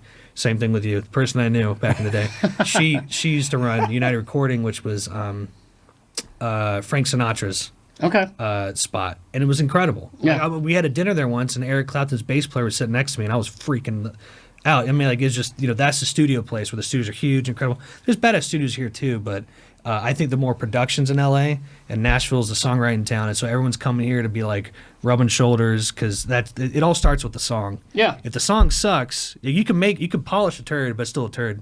You know what I mean? But if the song's incredible, you can't knock it. You know what I mean? I don't have any musical talent other than liking music and asking questions. But I've always one of the things I've found cool, and I've told other friends of mine that play drums or sing or whatever, and I'm like, I think it's cool to see people in other genres either play their music or support them. Sure. I remember one time being at an REM concert, and all of a sudden they said, "Hey, we got a special guest coming out here in Nashville," and it was Richard Marx, who had lived in Nashville, and I was like, "Wow, freaking Richard Marx!" I was like, "Oh my god, I didn't even know he." Not to say I didn't know he was still around, but I'm going, I didn't know he lived in Nashville. Yeah. Well, you can buy a house here. Yeah. In LA, man, the house I'm gonna get here, hopefully very soon. Probably $2 million, $500,000. You know what I mean? Yes. Which still that's a lot of shit, fucking money. But Yeah. I'm just saying, but like, whoa, you know what I mean? So I think everyone moves here because like the guy, one of the fathers, we had the band Exit In. The band opened up for us called the Photonics. They were these younger guys. They're like 14, 12 years old at the Exit In last week. The dad, Keith Nesbitt's a really cool, music industry guy. And, he was just telling me the same thing. He's like, man, when I came here, I bought my house with cash. You know what I mean? And so I think you can just really... You get a lot more here for the money. You sell something in California, you come out here, and taxes are lower compared to there. But then also people that bought houses here in Five Points, they're like, well, where do I go now? Now my house is worth $1 million, but now Nashville's nuts, man. It's just it's insanity. Yeah. And and you're right. If someone's here and they want to sell their house and move somewhere else, it's like, you're gonna move it to what the hell are you Murfreesboro. going to do? Yeah, you're in Hendersonville or Murfreesboro. Which I'm not hating. I'm just saying, like, that's what you're gonna do. You're like, you can't do it here. Hey, babe, our house is worth $2 million, but Chattanooga will be the next stop, and commute into Nashville every day. Yeah, good luck on that one. no way. We'll never do that. It took me. I live down near Smyrna. It took me 50 minutes just to get here today. So, Where was I? I went to NASCAR on Sunday. We drove through Smyrna. Okay. Have you been Did you out see there? the zebra, or was the zebra out that way? What the hell are you talking about? Huh? You haven't heard this? No. You have not heard this? Taylor knows the zebra. Well, when this podcast comes out, it may be long gone. It'll probably be There's a dead. zebra There is- running around? Somebody had purchased a zebra who lives in Rutherford County. Just some rich asshole? Whatever. Yeah, maybe. Some rock star. So for the last I couple need a days, zebra. It's Kid Rock. So they bought this zebra. It made national news. It's a hilarious thing. Yes. And so for the last couple days, the zebra got loose the day after whoever bought it. and it's been on the loose ever since. It was by the interstate the other day. Like they had to shut down parts of Holy I-24 shit. People south take a of. pic- It's a meme on south of everybody's Murfreesboro. account now. Have you seen this, Taylor? I've It's never on seen this. everybody- Yes. Dude, when you go, what the fuck? If you're like, my dentist office in Smyrna today was posting a picture of a zebra in front of it. Like we got a special guest here today. that is so yeah, funny. I mean it is the craziest and thing. it's trending like crazy. Like every business Everybody. has got that zebra in I'm about to their- go in post their- that tonight. Yes. Yeah, you're gonna have to go find and maybe get in the car and go find a You zebra. wake up and be in your front yard like stupid fucking zebra. yeah, Stupid Zebra meat tastes good, man. yeah. No, it's, That's wild. yeah. Out in Smyrna? Yeah, south, actually south, and then I saw something this afternoon where they were talking about latest was they thought maybe it had gotten hit, but it went off into like a rural area, and then there were rumors it was maybe down running around like Bell Buckle, but I don't know if that's just rumor. Whoa. But they can't find it. There's people that got drones out like looking for this dang zebra. I wonder how in the much middle you of the woods. spent on it. I know, right? It's like I don't know. wanted he puts a poster at wanted dead or alive. Stupid zebra. I need it. My sister up in Ohio was texting me today, and she's like, "It's on the national news now, the zebra." I have not seen this. Yeah, That is so well, cool. you've been though. busy with your bourbon and your beer. Yeah, he's you a know. rock star. Podcast. He don't have time for this stuff. I'm out of here. No, just kidding. No. No, I'm trying not to drink during the week. Yeah. Even though I had a couple beers yesterday with my buddy Ryan after we had a podcast here, but Yeah. it's just, dude, my hangovers are now 2 days.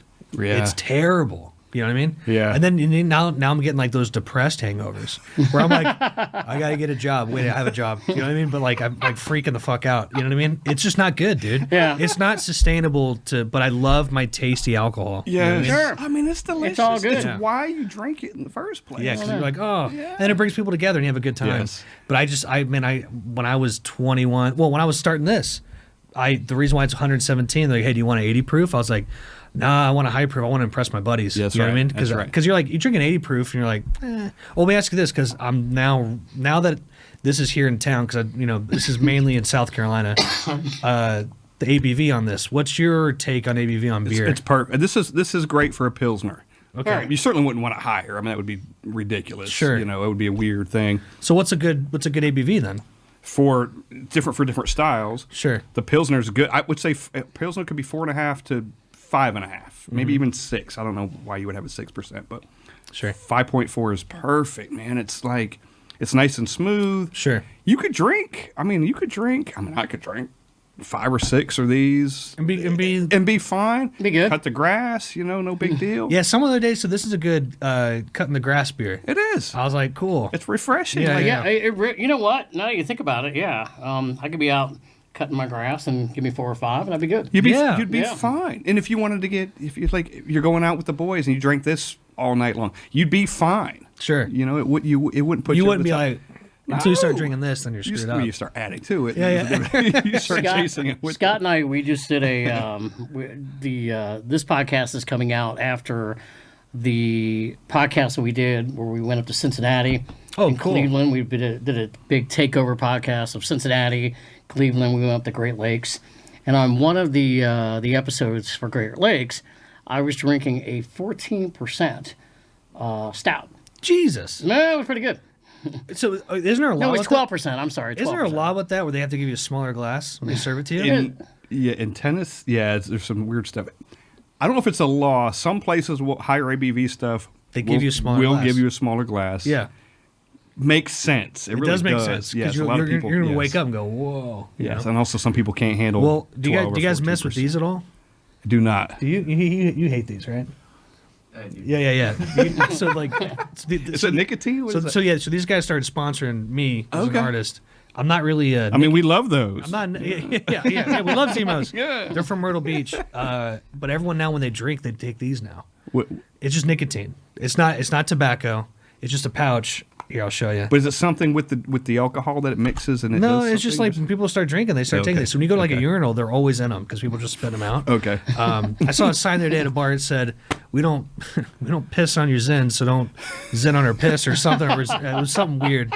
But anyway, I'm just saying this is like the newest, the biggest Okay. hit in Nashville. Everyone's Right. doing these. You just we go out stick it- drinking, people always have them in their pocket. It looks like tobacco. Yeah. It's just weird, man. The drinking culture is just Nashville is just like top of the top. Yeah. People are just drinking all the time. Yeah. I used to go to Red Door all the time, and now it looks like an episode of like an '80s Aspen movie. You know what I mean? Like all beautiful, rich assholes. And I'm like, fuck At this. the Red Door? Yeah, at the Red Door in Midtown. But it used to be like the dirty place. Yes. Now it's all like Like, tourists. is it and- cool to be? It's like, cool. It's cool to Yeah, it's totally. cool to Like be they got at a the ripped dive T-shirt bar. that they Yeah. just bought that day. You know what I mean? And I'm like, Yeah. I was gonna ask you though, not to leave anybody out, but do you have some go-to breweries in Nashville that you like to go to?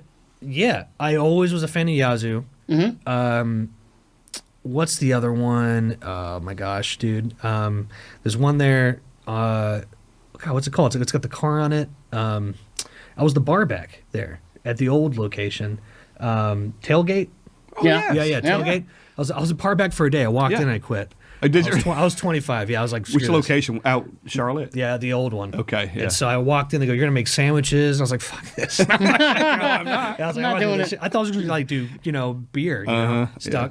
But I love Yazoo. I think Yazoo is probably my favorite. Yeah. I met the people from Jackalope recently at Mother's Ruin. That's a great bar. I'm down the street from that. Okay. Jackalope I think is great. But let me ask you this: what's your favorite bar? Ooh, You got a favorite bar in town? bar. God, boy. God, I used to, It's hard. back in the day. Okay, yes. they say you're back in the day one. Like what was the bar that you just fucking loved? I love Roberts on Broadway, but Yeah. but that's if I'm on Broadway. Yeah. If you're down there. Yeah, then I'm Broadway. But I'm not a big Broadway guy. no. I've got two that I can think of right now. I live in Lenox Village, and right down the street from like Nolensville. There's a place down there called Happen Chance, and it's like a craft cocktail place. Yes. You know this place? Yeah. Yeah, there's one Okay. good. It's next to the pizza place right in the little strip mall. Happen Chance. Great cocktails, craft cocktails. Love that place. And there's another one next to Gray's on Main in downtown Franklin. It's called Oh Be Joyful. Oh, I've heard of that. It's owned by the same people. It's in the same building. There's like one wall. You know, it's like really tiny. It's really narrow and Yep. stuff. Same kind of thing. Great cocktails, craft cocktails, and you go those kinds of places. I like. You love that. I do love that. I need to brush really harder with Franklin because Franklin is awesome. Downtown Franklin's cool. Yeah. I love. There's a lot of good stuff. And we're not doing as much as we should down there. You know, There's I've a tap always- room down there too. There's a little tap room. Tap room. Yeah, a little I beer gotta, tap I room gotta down get there. these freaking kegs up here. Yep. That's been a I've always kegs. told friends, you know, You put them. You bring them. We'll put them in the car. We'll drive them around. Hey, Got these in your mouth. Deep South Carolina, you got a keg now. Listen to me. Well, go ahead, sir. no, I said, I got, you know, you get friends come in town. They're like, hey, hit Broadway. I'm like, yeah, fun. But I'll tell you, the one place that I will always go to, because the history, you walk in there, and I'm a history guy. Freaking Tootsie's. Oh yeah. I mean, I just see everyone from Charleston that tried to be a country star that came up here and lived here. Sure. They all played at Tootsie's. yeah. And I walk in there and be like, "Dollar, man," Yeah. or the Tin Roof. Yeah, Yeah. Tin Roof. Yep. Because the Tin Roof's a chain. There's Tin Roofs in South Carolina. Yeah, I used to work down on Music Row though, but you know, we used to always go down to Tin Roof, get off work, and Yeah. head on down there. What, And- the one, Demumbrian? Yeah, Oh, I think that one used to rock. And Yeah. now you go in there, it's like a ghost town. yeah. Well, and for me, I mean, it goes back. I haven't worked down there in like 20 years. Okay. But yeah, we used to go down to Tin Roof all the What'd you do on time. Music Row? I used to work in radio. Okay, dude, I love radio. Yeah. I can name the call letter signs on so many stations. I'm a AAA artist, Okay. so I have messed with rock because Yeah. my opinion, rock like Shinedown, good example. Yep. Back in the day, like Colt 40 or was it Down of 45, like Yeah. the old album that's like the Yeah. big one. I call that butt rock. And that's the term I call it. Like Yeah. it's not it is active rock, stations. But it's like butt rock. It was like, it's Five Finger Death Punch, all those bands. And then all of a sudden the music just changed, right? And so I would do really well sometimes when the music was a little harder. Like Eric Bass, he did a song of mine called "Getting High," and it's more like a Black Keys kind of song where the chorus is catchy, but it's like heavy. I did a couple rock campaigns where it was all Midwest because my opinion, what I heard from people is rock is dying for new bands, so they're pulling from AAA and they're bringing them into rock into the rock format. And so I would see myself charting on rock as an independent. It'd be like Hailstorm, Shinedown, Yeah. Tyler Boone. I go, that's weird. Yeah. Because I don't have like a crazy metal name, you know what I mean? But AAA, like Lightning 100, But in Charleston, there's a big Yeah, AAA called yeah. The Bridge, WCOO, But Yeah. but the rock one is WYBB. You know, I mean, here WROT, like KCSN in LA. Yep. They're the third biggest or second biggest AAA, and I used to mess with them all the time. KXFM in Malibu. So I love radio, and I think radio is still super important. Yeah. You got to have a lot of money to freaking chart. And actually, you can break a band for sure. You just got a lot of money to do it. Well, it was funny. So my background was news. So I worked here. I worked at an AM station. It was a station called WLAC, and I did news there. In the station on Music Row, there were 5 other radio stations in the building. You had 105.9 The Rock, The River, WSIX, and then the urban station as well. And it was funny because sometimes you'd walk down the hallway and you'd hear about somebody that was in rock and roll or whatever being in the building, and it was like, oh, there's Billy Idol, walking down. One time it was David Lee Roth, Whoa, walking down the hallway, and I'm like, David Lee Roth, holy crap, So yeah, that was kind of a cool experiences. And then that is cool. I know for me when I first moved here, as a reporter, I would be going out and they would send me out. There was a funny story. I'd only been here maybe like a month in town, so 28, 29 years old, coming from Cincinnati, and I remember one day coming in, I looked at the assignment sheet and it said, cover a Garth Brooks news conference. Wow. And he had just come off a world tour, and I looked at the assignment sheet and I actually said to somebody, I said, am I going to get the freaking interview Garth Brooks? So I show up at this news conference, he had just come off a world tour, so there's media from all over the country there. And, Yep. I asked him some lame question like, are you happy to be home or whatever? Yeah. But I'd never done this before. I walked up to his publicist afterwards and I said, can I just meet him? I'm just a fan. Can I just meet him? And he came up to me afterwards, shook my hand, hey, how you doing or whatever. But I got to interview, some of the country singers in town, some others. Everybody was always cool. Sure. The coolest person to me was the Oak Ridge Boys. I mean, older band. Yep. But they listened to the station, and there was a guy for the Oak Ridge Boys. His name was Joe Bonzel.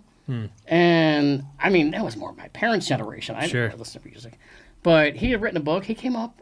He talked to me for like a half hour just about who I was. Sure. And I was like, this is kind of cool. I mean, this is like life experiences, That is cool. Yeah. There's an AM station in Bardstown where they play music.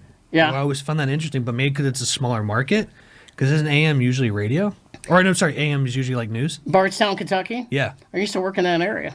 Yeah, and there's a station we parked next to it. I was there 2 weeks ago. My buddies, I pissed off my girlfriend because I was like, hey, I'm coming on. It is rare. I was like, I'm coming on Friday. And also my buddy's like, we're flying in. And so we did the whole Bourbon Trail. Yeah. And I was like, I'm coming on Monday. But there's a station I used to drive up from Nashville to Kentucky and do it. And we parked right next to it. I was like, oh, they play music. So it's kind of rare when an AM station does It that. is. Yeah. I worked at a country music station in the mid-'90s. And that whole area. Oh, but isn't the Opryland AM and they WSM AM, yeah. That's AM and they do music. So, yeah, and I don't think they'll ever change. Yeah. Well, I think that's what they're known for. Well, and I think years ago there was rumors that maybe they were going to change formats. Sure. And Vince Gill showed up at the station, He's like not outside, happening. and he's picketing. He's like, I'm protesting, man. This ain't going to happen. Sure. And I don't know if he was like the influence of it, but it was like, this is the freaking station freaking Vince that runs Gill, the Grand Ole Opry. Yeah. I mean, I think people just know. You got to turn the AM station that's there. Maybe it's better to be the one station that's AM that plays music, and everyone goes to the AM one. You know Could what I be. mean? I don't know. Because FM radio, man, it is hard because there's the alt rock stations, the rock stations, AAA. I think this is why I call AAA the spillover of top 40. So Noah Cohen, the biggest artist of AAA, because obviously he's top 40. You know what I mean? But top 40 is usually like Post Malone or something, right? And so now the top 40 or the spillover top 40 at AAA, like you are a god. Like you'll be selling out the Ryman if you're like the Revivalist. You know the Revivalist? I used to tour them a lot. But AAA could be Dave Matthews, Tom Petty to the next big hot band. You know what I mean? And so, what's the big festival, man? I've always wanted to play it, and I've always gotten close to getting on it, and then they don't do it. Live on the Green. Right there downtown. They used to do it years ago. They haven't done it for like 3 years. And I know Gary Crane, he's an awesome program director of Line 100, and I'm like, dude, what is it happening this year? He's like, no, it's not. And I'm like, damn it, because they can't get a good sponsor to help them out. And I'm like, it's always a sponsor, man. People don't realize that. oh, this is huge. It must have a lot of money. No, dude, you got to get like freaking Chevrolet to like drop $100,000 for it to happen. You know what I mean? And Lightning 100 has always been a station that's had like this cult independent following because they're not like corporately owned and stuff like that. And I was a part of corporate downsizing, you know, like so many others in the world. And you know, not bitter about it or anything like that, but things have just changed. You just reminded me. I have to get my radio blast ready for Friday. I forgot about that. What's a radio blast? It's the official way to give music to program directors, and I use All Access. You know All Access? Yep. Mm-hmm. And so Joel Denver. I say John Denver. Yep, Joel Denver. Yep. Dude, well, I know of him. I don't know him. He's a radio legend, dude. And I used to go to Malibu to his office before. I mean, dude, the fires destroyed all the whole place. But I used to go down there, bring pizza. He'd be like, "Can I work with you guys?" And they used to give me the most best deals. And this guy John Schoenberger, he was the king of AAA promotion. And I charted once on AAA. And then you know when you email somebody, and then on your iPhone they call you, it says maybe blah. Yeah. It was Brian Corona. I always remember his name because Corona beer. Brian Corona. He was the AAA promoter for Atlantic Records. Called me. He was just in the middle of like grocery shopping. He goes, "Hey man, this is Brian Corona." I go, "Yeah." I was like, what? And he's like, how'd you chart? I use John Sherman. He goes, oh, that makes sense. And he goes, I'm not signing you because I can't do that. I'm the promoter. But I just want to say that's awesome that you charted somehow. And I was like, oh, what? It was super cool. So anyway, I love radio. Yeah. Yeah. So I'll be going to radio on Friday with AAA. I got to set that up. I've been out of it for a long time. I got out of it like 18 years ago. But I just love you know, radio. Sadly, it's kind of changed a lot. Yeah. You know, I mean, when we radio's not because dude, the internet fucked it up. No, it's funny because we even talked about this. Like, I can go on a road trip and I can get in my car and I'm listening to podcasts, Brewery Underground podcast. Do you listen to your own podcast? Yeah, I critique myself and you. No, mainly me. Also, the Industry AF. Exactly, podcast. that one too. Absolutely, thank you very much. And I can have my Waze app on, you know, and then all of a sudden I'm like, well, is it going to storm or something? I can just put my little radar app on. Yeah. Ask Scott how I was his best navigator up in like Cleveland. Just glad he wasn't driving because he would have looked at the radar and Wave. drove. Yeah, that's the best app. You're talking about Wave, right? Waze. Yeah, Waze. Yeah, Sorry, Waze. It's awesome. Yeah, it tells you like there's a cop over here, right? Yeah. There was the best commercial years ago, and it was the cop saw the he was looking at the Waze and it said cop here, and he goes, nope. Are you a backseat driver? No, no, not at all. No, we just went through a hellacious storm, and he was like, "We're almost out of it. 45 minutes later, we finally got out." No, of it. actually, I'm not. I try not to be. Yeah. I never No, want to be he's that guy, but I sometimes do that. When I tour, I always drive. Yeah. Do you really? Oh yeah, because I want everyone to shut the fuck up. You know what I mean? I'm like, oh, we're getting there.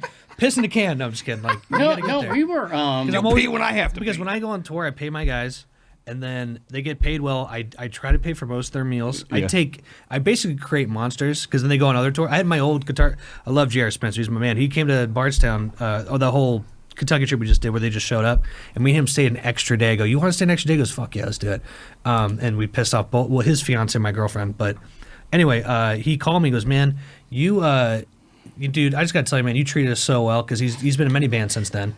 And he still tours me sometimes when I have a show like in Charleston or something. Or what?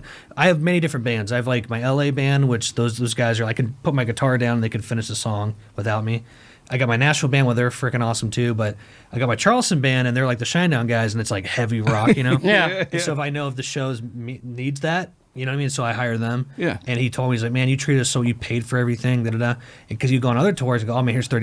You know what I mean? So you got to take care of your guys. Yeah. 100%. And, So but I stick like to with you. drive, though, because what I'm getting at is it turns into vacation for them. Yeah. And so I'm like, guys, we got to get going. We got to go. And they're like, oh, okay. You know. We were actually talking about this recently. After our trip, we were like on the road 7 days together, and it's kind of like the It was perfect. 4 match. days too long. Was it really? Was it that bad? I'm just kidding. No, I It's know a what that. joke. No. It's a joke. You're gonna be like, I'm waiting 10 years for this. Bam!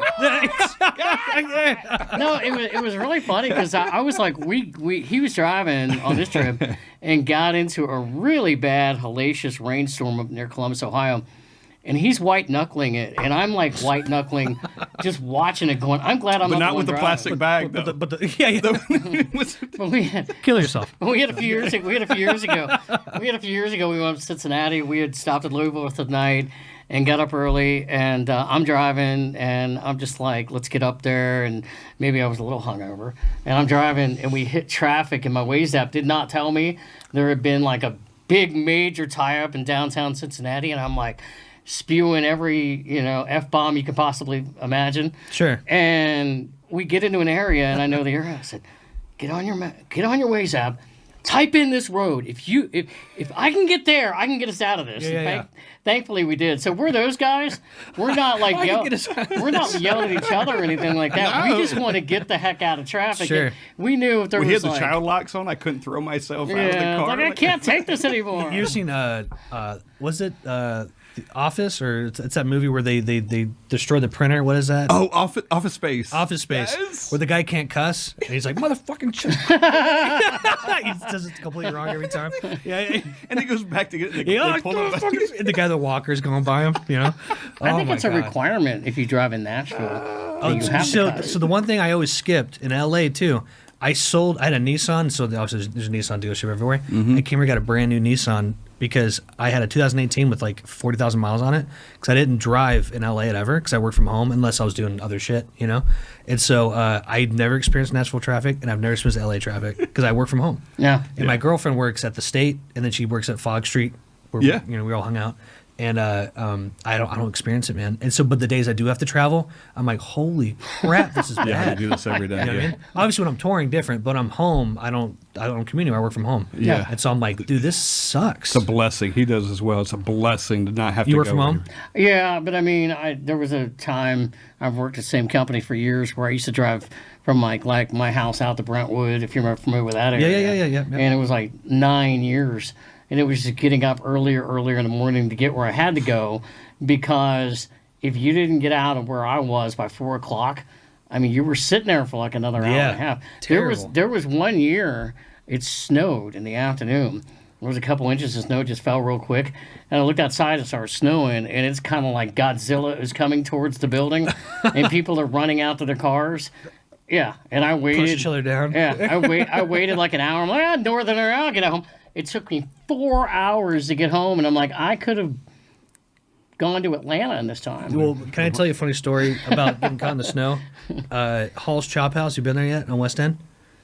No. So it's a Charleston, South Carolina staple. Okay. And so there's 4 of them in South Carolina. This is coming to it next. And buddy Justin runs one in Greenville. I love Justin. He's a shit. And Fall for Greenville, amazing festival. I headlined that last year with Victor Wooten, bass player. Anyway, he's awesome. But blah, blah, what I'm getting at is I was at Hall's Chop House, and it started snowing. I was like, oh, then screw it. I'm just staying, dude. You know what I mean? Because it was around 4 o'clock. Yeah. I was there meeting about this. And so I was like, well, I'm going to just chill. And then there was like no one at the bar. And I hear this guy, there's like maybe 5 people. And down the bar guy goes, yeah, I own a bourbon company. I go, dude, I'm a little drunk. I'm like, me too. He goes, really? You'll love this story because I really screwed myself. And so I was like, dude, me too. Who's your distributor? Let me go, me too. So we sat next to each other, and the bartenders were all hanging out. And I was like, mine's not here yet, but it's about to be here. And I had my bottle there. And I go, yeah, man, so tell me about yours. And we're talking about it. And I was like, I was drunk, dude. And I've learned to like shut my mouth after that for sure. Because you never know who you're talking to. Right. And so I was just like, some people age their shit on boats, like Jefferson's Ocean. And I'm like, that's kind of a silly gimmick. He goes, I aged mine on the Mississippi River. I go, dude, that is so cool. Like, and he literally walked away. I was like, oh shit. Because mine's on the Mississippi River. That's where I aged mine. I was like, oh yeah, totally, dude. That's cool. And then I came to find out Littman owns a piece of it. I was like, oh my God, I felt so stupid. And the bartender's like, you fucked up. I was like, yeah. It's funny. I'm not gonna say the name of it, but whatever. Mississippi's way better than the ocean. Yeah. When you get those Jefferson's Ocean bottles, it says like Voyage, I whatever. know. I'm like, Stupid. who gives a shit? It is so stupid. Well, I don't Brad Paisley has one called like, it's got a truck on it. It's called like Highway Bourbon or something, and they age it on his tour bus. I'm like, no, they don't. You know what I mean? So It's yeah. I'm like, that's so dumb. I don't get the gimmick. But everyone's looking for a gimmick to make your brand cool. You know what I mean? Or maybe there may be some truth to, hey, we are trying to age it quicker and we're trying to be truthful about it, but Sure. it's not really as romantic as you think it is. It's not in a barrel sloshing around on the ocean. It's not doing Well, I think okay, like 2015, Bourbon really had I was like, what's Angel's Envy? What's Elijah Craig? What's all this? And then everybody started getting into it. Yeah. You go to any liquor store, you're like, what are all these brands? And now it's harder for a brand unless you got some roots where they just walk right by it and they just buy the E.H. Taylor or something. You know what I mean? So what about beer though? Is that kind of like that, or is everyone always looking for something new to try? Because I feel like a lot of breweries, they come up with their new release because that's them trying to like make it more fun. Yeah. So Yeah. I drink beer. I love drinking beer singles. When I go to Main Street, I love buying singles and new ones because I use Untapped. And I want a new one every single time if I can get it. Sure. And there are a lot of really good beers out there. This one right here in front of us. But when I go buy beer, I like to get new ones because I like my numbers to go up on Untapped. Word. Okay. But not also that, but also I'm trying different things at the same time, whether it be a sour or a new IPA or something. So I'm trying something new all the time. They're not always good, but I'm getting new stuff all the time. So that's how I like to drink beer. I don't think most people are like that. Yeah. I think most people will go get 4-packs, a 6-pack, or a case of something that they like. Sure. But I think when you're in a liquor store, Main Street's a good example. They used to have, what's the one? Not Shiner. Shiner Bock? Yeah, Shiner Bock. Shiner Bock, yeah. No, it was Lone Star. Yeah. They would keep cases of Lone Star. Because everyone wanted it? Yes. Interesting. And they would come in there and they would clean up. I like Lone Star. And I think that's the thing. It's like it's one of those things you can't normally get. Coors Banquet's another one of those things. I love Coors Banquet. Right. Coors Light all day long, right? I Anywhere love you that. want to go. But Coors Banquet's one of those things you can't always get. So people go in and clean up on it. Yeah, they do. So, yes. I've been seeing a lot of liquor stores lately posting now that it's summer. They're not posting their bourbons. They're posting, hey, we got a whole stack of this. Come on down. Yes. You know what I mean? Yeah. Interesting. Get the light stuff. Get some stuff refreshing. Yeah. That kind of thing. So you mentioned something earlier, and we're jumping around again. Five Finger Death Punch. Yeah. And I love that band. My buddy Hoogie's now their tech. Is he? Yep. Mm-hmm. Hoogie on the road. He's awesome. They're doing something. I didn't realize this until just like 2 or 3 days ago. They are re-recording their music, Yeah. Oh, okay. just like Taylor Swift did. Oh, that's what I thought you were going at. It's exactly. She did the whole thing, re-recorded it because of the Big previous, Machine, Scooter Braun, they bought her masters. Yeah. She ultimately bought them back recently. She got them all back. Yep. It's fine. Five Finger Death Punch is doing that exact same thing. They actually have 2 or 3 releases right now. They have hardcore fans. Of their previous songs. They're doing the same, and they even gave her credit, Taylor Swift credit, as like, in, hey, we were doing this. we're doing the same thing because she got screwed. Thankfully, she got her stuff back and she did the whole thing. So they're doing the same thing, which I think is really cool. And what's cool about it, it's the same songs but they got a nice little twist to them. Yeah, well, I mean, now they're probably different players. Uh-huh. I mean, like, they're same guys, but they play different. They Yep. got more ideas to it. When I saw Fire the Death Punch, my gosh, it was cold. So it was like October, I think, of last year or something. I thought they were awesome because one biggest thing with live music is in Fire the Death Punch, I was blown away. They had laser shows going on. Yeah. It's all about the live show, too. Yeah. Like, that band, they are so... I mean, I'm not the biggest Five Finger Death Punch fan, but, man, they kill it live. Right. And Ivan's a great front man, right? Yeah, He's yeah. interacting He was with up there crowd. wearing like a Tennessee jersey. Yeah. Yeah, that's awesome. They're doing that. That's crazy. Yeah. Wow. For the same exact reason Taylor Swift Yeah, did there's it. probably And I some don't know terrible deal within their, That's how I'm in a label advance deal with all my music at the moment. I don't make any money from it because I took like a $50,000 advance deal. No, it wasn't a record label, so there's no services with it. So I just got a check up front, and it was the dumbest thing I ever did. But I get it back in 2 years. I'll get all my music back, and I was like, and I learned a cheap lesson, where I had a record deal with Big Machine when I was 27. Maybe I should have taken it because I worked with, because he's got a whiskey too. It's it's a vodka. He does a vodka. Borchetta. That's his Okay, last does name. it whiskey too? Okay. Yeah, Borchetta. And so maybe I should have done it because I could have been friends with him, and that could have been a cool relationship. But I didn't do it. But those record label deals, man. If you are not a big country. My buddy Arliss, he was a guest on here. He was our first one.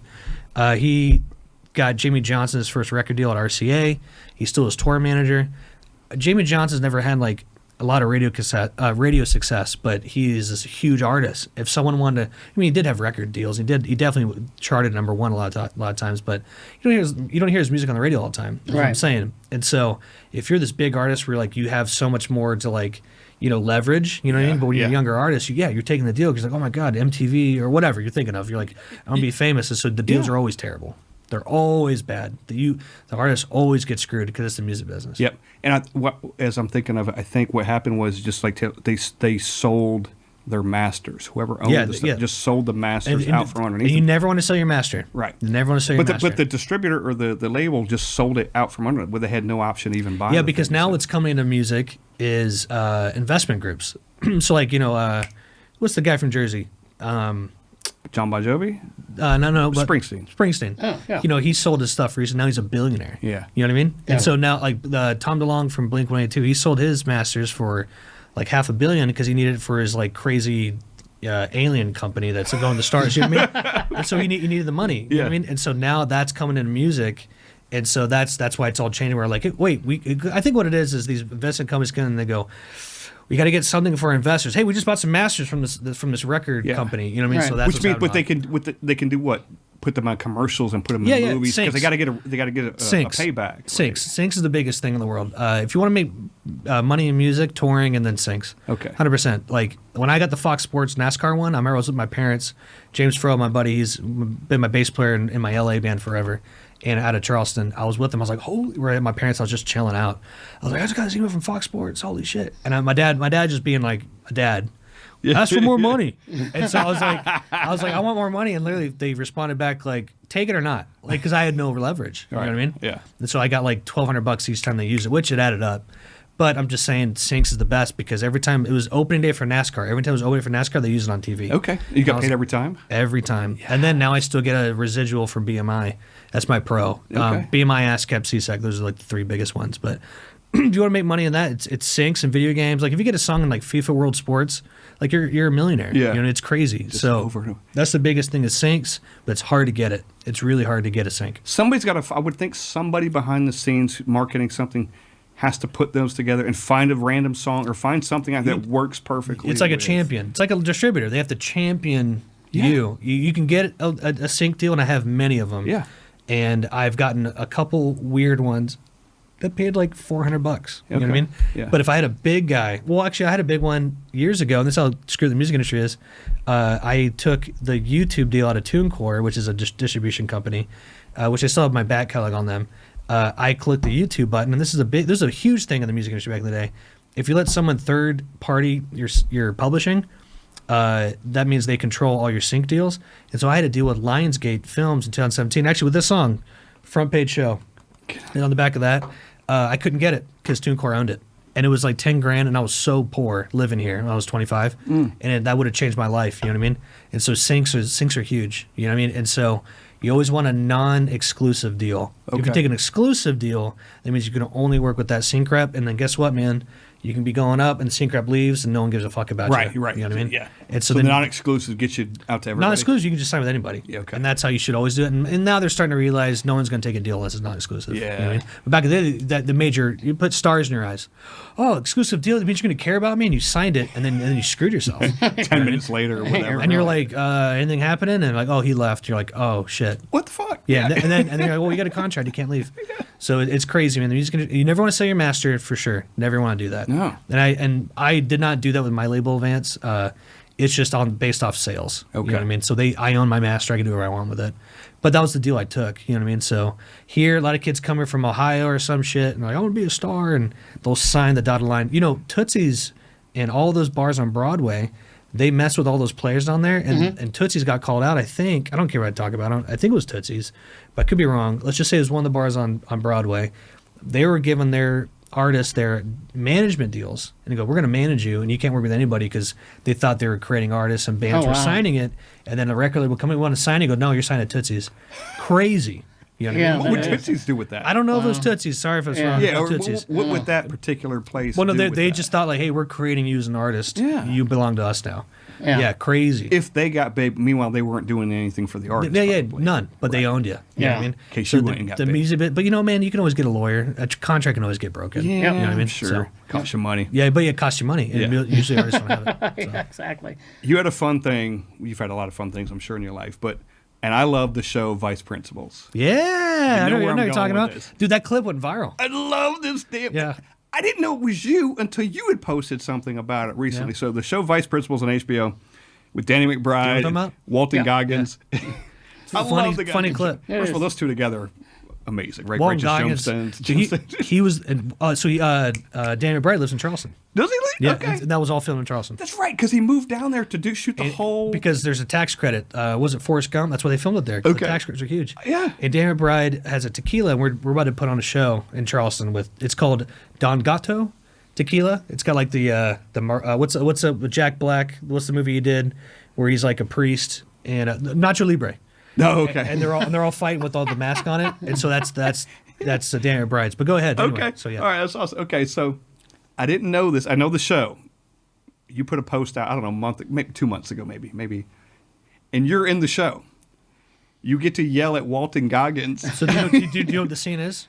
So He's in like a carnival or something. You explain it. You were there. No. So it's a high school. I used to run. He runs track and cross country. I used to run there. I think I had my best PR time there too, man. It was my mile was correct me if I'm wrong, 5 minutes fast, right? So I was a 4:40, but I was 15. 440 might be a world record, but yeah. No, like right, 5 minutes is fast, right? Yeah. So then was it a 5:40? No. I did like a 4:40 mile. He was fast. That's Olympic. No. I swear to God, did like a 4:40 one time, but it was during That's crazy. Hey, there's alcohol involved. He was fast. But it was during cross country, so it wasn't my mile. It was like they clicked it in at that. And I was like, oh my Right. God, they could have been wrong. I swear to God, Taylor, don't make me feel bad about it. He's gonna look it up. It's not Olympic. All the guys in South Carolina were doing like 450s. Anyway, whatever, Tyler. We'll move on from it. I swear Thanks to God. for backing him up, Taylor. You know, man. I'm gonna look it up and find it, and then we're gonna fight. No, anyway. So I did a really fast mile there, and I was like, oh my God, we're back at the track. And what the scene is they're fighting over a cooler with acid in it. It's a silly show, and they don't want to spike the other team, so they feel bad about it. Right. So him and Daniel Bryan Wongans are fighting over it, and then it goes on them. They go, "Oh my God, we got to get out of here!" It absorbs through the skin, and so they're tripping on acid, walking out. And so I was an extra. My twin brother was the casting director, and so he's like, "Hey man, you're about to move to Nashville. If you need a gig, come on down. You can be an extra." And so my first day on set, they go, "Hey, you guys are twins. We need people the same height for the scene." So I got upgraded to an actual actor. And so all the extras, Charleston's not a big film area. Right. So everyone there is like, I'm an extra. I might make it. You're not. You know what I mean? You never know. You're just an extra. Yeah. And so everyone thought I was an actor. And I was like, I'm not an actor. But everyone assumed I was because I was with Walton Goggins. And so the scene was I was supposed to walk and go, woo, with my horns on. And he's tripping on acid. And as he turns, my twin brother's in a CGI devil costume where it screams at him. So he's in that costume, but they kind of alter it, post edit. And so that scene took 8 hours because it just did. And so we probably left at like 7 a.m. Him and Daniel Bride were like drinking. They were kind of getting pissed off. It was just taking forever. And so then, it's supposed to be mic'd. And so they go, dude, all of them, and they're like, you're getting $1,000 a day. I was like, oh my God, because I had a line just going, woo. And so, but they forgot to mic me. And so I went to check out. And they go, oh, you get $75. I was like, bro, you don't understand. I need that money. I'm moving to Nashville next week. It was crazy, but that was cool. No one cared about that show.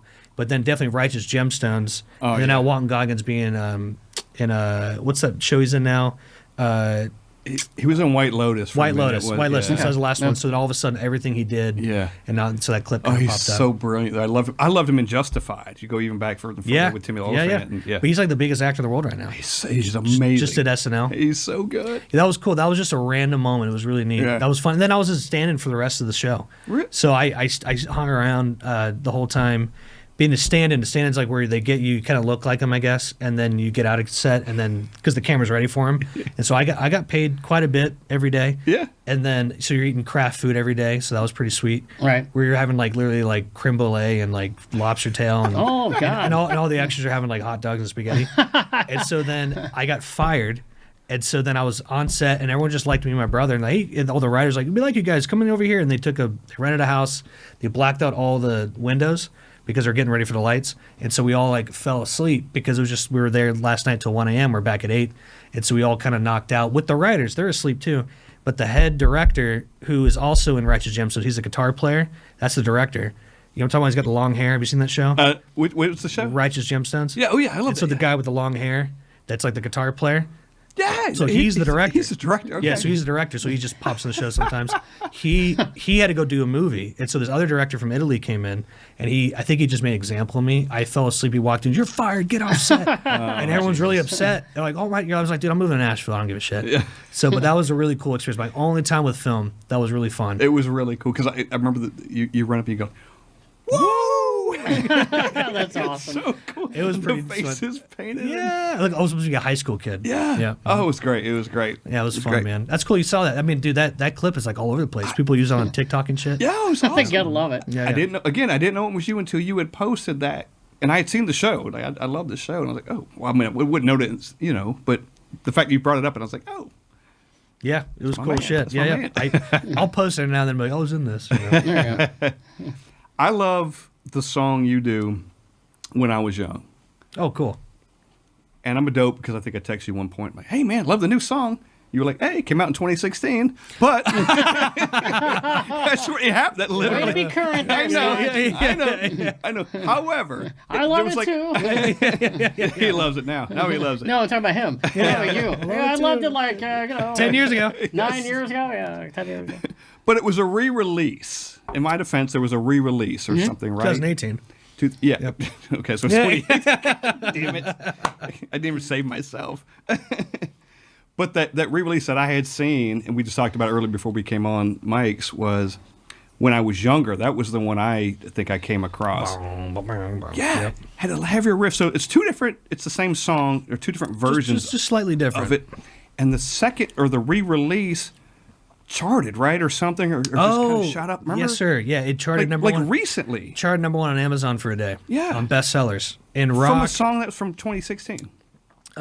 Yeah, so the When I Was Younger is 2018, When I Was Younger is 2016, but the 2018 version charted number one on Amazon. Okay. But goes to show you, it's all about the song. Right. The song can be, well, I think blues rock, you can be an old dude. Well, there's a great band here. Check them out. Piper and the Hard Times. Okay. Older dudes, new band, and they just won Best Blues Band, International Blues thing in Memphis. It's just, if the music's good, the music's good. Yeah. And blues is cool. It's Bill Burr has a good quote saying, if you want bubblegum results, you're a pop star. But if you want to be like a rock artist, like that's like a long tread with loyal fans. You know what I mean? So I think you can do anything that's cool if it's rock, but it just might take a long time for it to catch on. The vibe of that song is really cool. There's a cadence to it, which I think is why I fell in love with it. Sure. It was like, and I was young. It only took him 9 years to catch up. Hey, man. I never knew. But that's just rock music. Yeah, You know what I It mean? was, but once I heard it, I was like, I'm on board. He's And on board. Well, Creed, they had a resurgence. The guy was living in a hotel, and then I think when people were using his music in TikTok during COVID, Yeah. now Creed's the biggest band in the world right now. They are. They're Yeah. back touring again. Yeah. And look, Alter Bridge is my favorite brand. I loved Alter Bridge. Yes. Yeah. And they're still going to be there. They're doing this other thing now. But Yep. the fact that Creed is back too is just even better. Cause Yeah, Mark Tremonti, the guitar player, just. Oh, dude! What? That's Mark Tremonti. Oh my God, dude! So we're speaking your language here. Is the camera big enough? Yeah. Shit. I lifted today. What's that one right there? I saw you doing push-ups outside before we started. Just before we started. So yeah, Tremonti's, I yeah. love that band. I know. The such first, great the musicians. first album was so good. So good. I used to have that in my little Chevy S10 with the 10 disc CD changer. Yeah. You know what I mean? Remember that? Oh, yeah. 10 disc. Oh, yeah. My parents got a Jeep Wrangler, a Jeep Grand Cherokee, and we thought we were the richest people in Charleston. Well, we grew up in a town called Goose Creek, but it's outside of Charleston. When you We get a thought we were button cool. and just play any song you want, or Yeah. skip to a CD that We you thought want. we can make.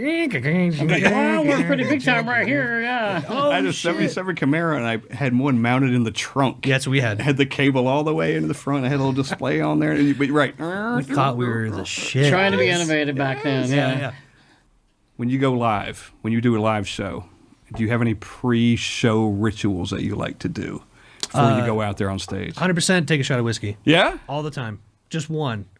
Does it matter what the whiskey is? No, just okay. whatever's. I usually bring Okay. this with me, but Yeah. I think it calms your nerves down. Okay. You know, but I have gone on stage a little tipsy before. I'll put it that way, and it's really stupid to do. Yeah. Because you're like having fun backstage, and you're like, oh shit.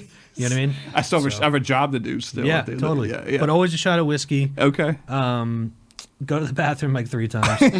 'Cause You don't want to have to go pee on stage. you want to time that just right? Yeah, Where yeah. You don't have to go while you're out But there. I think I was always funny. You get everybody else because like I've seen some bands where the lead guy's like really like, be ready, and the band's like, okay, I'm getting paid. But like for us, it's a party. Yeah. You know what I mean? Yeah. So always like a shot.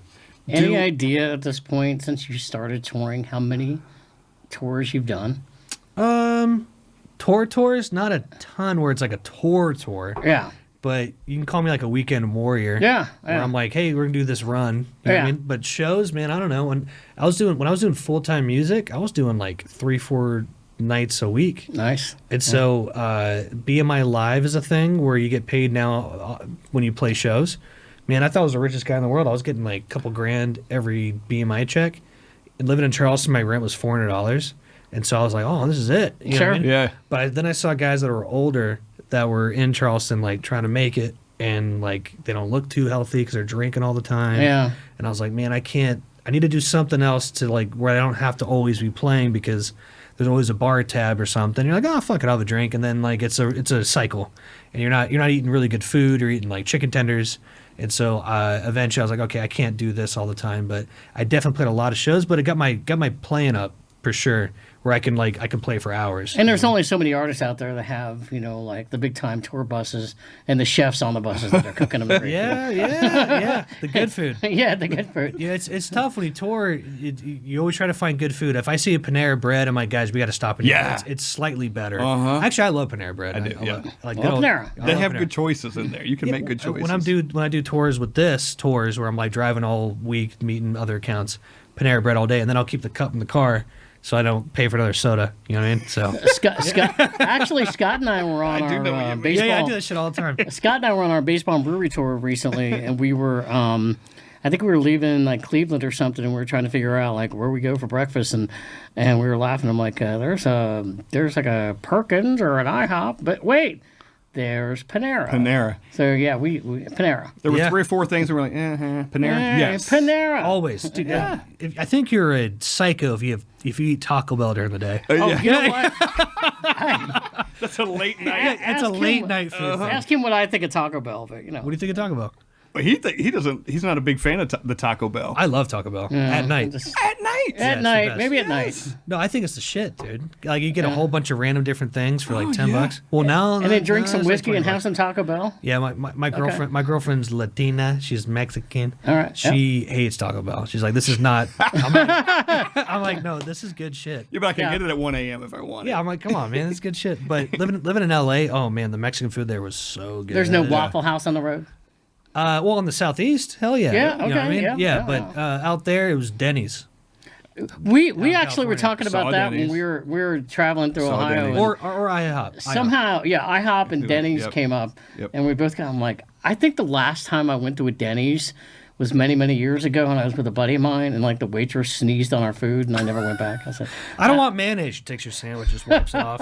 Here you go. Fuck. You know what I mean? Yeah, Denny's is gross. IHOP would be tolerable. IHOP is cool. I live in front of IHOP in LA on Wilshire, which is like the longest road, goes from Santa Monica downtown. Yeah. And there's an IHOP in front of us, and it was decent. You know what I mean? Okay, yep. You know what I mean? But I love Taco Bell. I love Taco Bell. All right. Completely unrelated, but In-N-Out Burger is coming here. How do you feel about that being? Yeah, and then have living in In-N-Out Burger? Oh my god, I can't wait. Headquarters are moving here. Really? Yes, in 'cause Franklin. they're all leaving California. Dude, RNDC, like I mentioned earlier, major corporations leaving California. They're all leaving. I love California though. I want to move back one day. Okay. So, but In-N-Out, can't wait, man. Will it live up to the hype? Because I've never had an In-N-Out Burger, and they will be here. You ever had? I've never had either. You ever had Jack Brown's? No, Jack Brown. Oh yeah, Jack Brown's Burger. Yeah. It's very simple. Okay. Where it's got like Those are that, fantastic. that like kind of like Thousand Island sauce on it. Yes. Yeah, it's like that. But In-N-Out, dude, is so good. You know how much a manager makes in California? Like 120 grand a year. What? Yeah, because they're just printing money. It's like Chick-fil-A. It's Yeah. like ching, ching, ching. I realize I'm going to get laughed at here, and the only reason I know this is because I've been told this by other people. Since Buc-ee's is such a big phenomenon, Buc-ee's is cool. and you can go to Buc-ee's and apparently be like a big general manager of a Buc-ee's and make like 130 grand a year. No, or dude, something. something's up to $250,000. $250,000. Yeah. I was in the middle of nowhere. Car and it- wash and it had out manager. there and it said, "Here's the salary for all the positions," and the GM was like, "But I'm sure you live there." No, that's the You know thing. what I mean? Yeah. So if you're like, dude, I'm in some gambling debt. I gotta get a job at Buc-ee's. Well, and you pay know, this you- shit. I have an ex-wife. I'll just live at the Buc-ee's now. I went to Buc-ee's for the. I had I Buc-ee's. went. I had Buc-ee's for the first time in the past year. Yeah, first time ever in the past She'll year. never I had hear Buc-ee's. this. You went in there? Yeah. Yeah, it's wild. You walk in there, it's a lot of mouth breathers. They're all just kind of like, you know, you're like, dude, get the fuck out of my way. I'm trying to get a Gatorade. You know what I mean? But it's a lot of knuckle mouth draggers. Just like, it is. Every time I go there, I'm like, dude, geez, it's so wild. But I Buc-ee's is spent a total cool. Yeah. 20 minutes in Buc-ee's, and you know what? You know what I purchased there? Only for myself. So I had some family that loved Buc-ee's, and I got them a gift card or whatever, and beaver nuggets. Yeah, I bought my girlfriend the little squirrel or whatever it is, the Yeah. beaver. Yeah, I bought You know what I got? I collect shot glasses, Oh, cool. and I went in there and I'm like, maybe Buc-ee's has shot glasses. They totally do. I have a Buc-ee's shot glass. Nice. Oh, Cool. They got like the pulled pork and the praline. That I had to. I had the pulled pork praline. sandwich. They got one up north of Bowling Green, Kentucky. Yeah, they so do, I had yeah. to stop in there. And, It's just funny though, when you go in there, the gas is cheap. Every time I see a bucket, Yeah. you just go in. You know? Yeah. It's kind of fun. yeah. You know, but the general manager makes like $250,000. Yeah. I'd probably say the highest they make, but it's not wild. It is wild. It is I think, wild. Yeah, I think the car wash manager makes a shit ton too. Yeah. You know, but would you want to work there? No. I don't know. Are the brisket sandwiches free? Yeah, it's crazy. They got great bathrooms. I think the one cool thing to make, I mean, like Taylor's doing it like with content. Content's cool. If you can keep doing it, I mean, maybe hopefully one day you guys start making some cash with this. hopefully. You know what I mean? It's Yep. just, but it's all about video. You got to yeah. get the clips. Yep. It's like you see comedians, like no one watches the full set. You're they just, right. They just watch the clips. Yeah, people talk about how they selling out arenas. It's not from. It's the clips. It's the clips. Jeff Dye, love that guy. He just did Zanies recently, and I was like, oh my god, it's him. I see him all the time on Instagram. I went to Zanies and saw that. Yeah. Tyler Fisher, he was another guy that blew up through like TikTok just doing stupid shit, and then Yeah. now the guy's like, I've seen his stuff on Instagram. He's like, he lives like in $1 million house in Austin. You know what I mean? So it's kind of wild, man. We live in a crazy world. Coming up, I was like, dude, like, you know, internet, whatever. Now it's like I know. everyone's gunning for it. Yeah. Even our dumb shit that we do is like, I'm not doing social media. What we do, we're not doing social media. And then Fuck, you have to. And then you do it. You have to. Yeah. You know, I was never a TikTok guy. daily. I started really getting TikTok about 2 months ago, and now it's starting to pop off. I'm like, fuck, I guess I'm a TikTok no, guy. I got to keep this thing up. Yeah, but you know what, man? It does turn into things. I mean, we met. You know what I mean? Yes, Like, absolutely. you start. Oh, okay. Let's give a shout out to everybody. Yep. Armando, right? Our boy Armando, and Yeah. I was going to bring up, yes, Armando takes fantastic pictures. By the way, we both Some know great him. pictures of that. Cheers to Armando. Yeah. Cheers to you guys. He's a big cheers to you, Cheers, sir. Taylor Taylor? back there. Thank you so much. Thank you. He's in overtime. I think every time I come here, I'm the only reason you drink while I'm doing this. Yeah. Hey, can I? Yeah. Can I also say, usually I'm the one that's kind of like engineering our podcast. So this has been the first podcast I've ever done where I'm not stressing anything. Sure. Where I'm not just sitting around going, I hope the audio's okay. You guys should come back. Maybe we should do this like once a month or We something. Yeah. will, because this has been great. We're at Garden Groove Yes. Studios, right? that's In right. East Nashville, Tennessee. Hunt them out, knock on the front door. Taylor will answer. if you just need like an impromptu. I love it, man. I try to come here at least This is four times a amazing. month. This is awesome. It's nice and quaint and just awesome and we're just it's I don't know, it's really cool. It's great. In a little spot right here. I can't wait, man. I've been looking forward to this one too because you know I'm not the one interviewing, so it's fun. So appreciate it. Yeah. What you have? One last thing, and get back to your serious mode real quick. Okay, go ahead, be serious, Scott. You are creative, you're driven, you're independent. What is that common thread that ties all your things together? I think it's easy. Just being consistent. Yeah? Yeah. Yep. You're just always doing it. You got to take it as a job because sometimes you can go like, well, I made a lot of money today. And like, I guess I could take a week off. No, you never should. You know, you just got to just keep doing stuff because social media, people don't think both Boones aren't doing shit unless I'm posting. Right. It's so stupid. We can be killing it, but if I post, man, awesome, dude. You Right. know? So just being consistent, and social media is a huge part of it. I try to, my buddy Lewis, Rebel Tucker, I mentioned earlier, we talked about once. It's like I literally roll over in bed, get my phone, and I start posting immediately, and then I get it done with. I try to in the morning.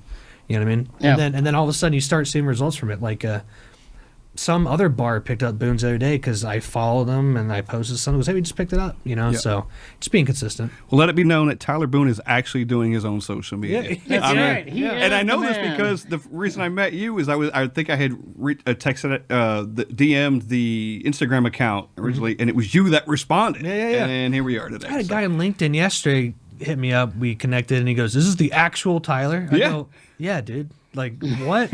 And he goes, "Oh, okay, cool. Let's talk." You know, I think people think there's like bots responding, and Yeah. Yeah. you know what I mean. So Yeah. especially for bigger artists, I'm not a big artist, so yeah, you have to do it all, man. You know what I mean? Well, the other guy yesterday, Dylan Weldon, he's like 1 million followers all across platforms. He goes, "I do it all by myself." You know what I mean? Also, too, you don't want to be given, you don't want to hire someone $1,000 a month to do it for you. You That's such don't. it's a waste of money. Look, we're nowhere near, but we got our humble little thing. But we do every single thing ourselves. Anything you see, good or bad, is us. Yeah, yeah. There's nobody else involved. Well, I just say if you be consistent, in a year from now, you guys will, you know what I mean? Yep. Like, what? Okay, man, that's just for rebounds. Then, what's your goal with your pod? You know, we would honestly, it would, like you said, I would like to have some revenue. Yep. sure. Some it doesn't have to be big, just some form of stream of revenue, whether it be Sure. a sponsorship. We've done a few things where we've asked some people, we got to build on that, but some sponsorship, maybe sponsor a trip, like a Cincinnati trip, maybe sponsor that trip.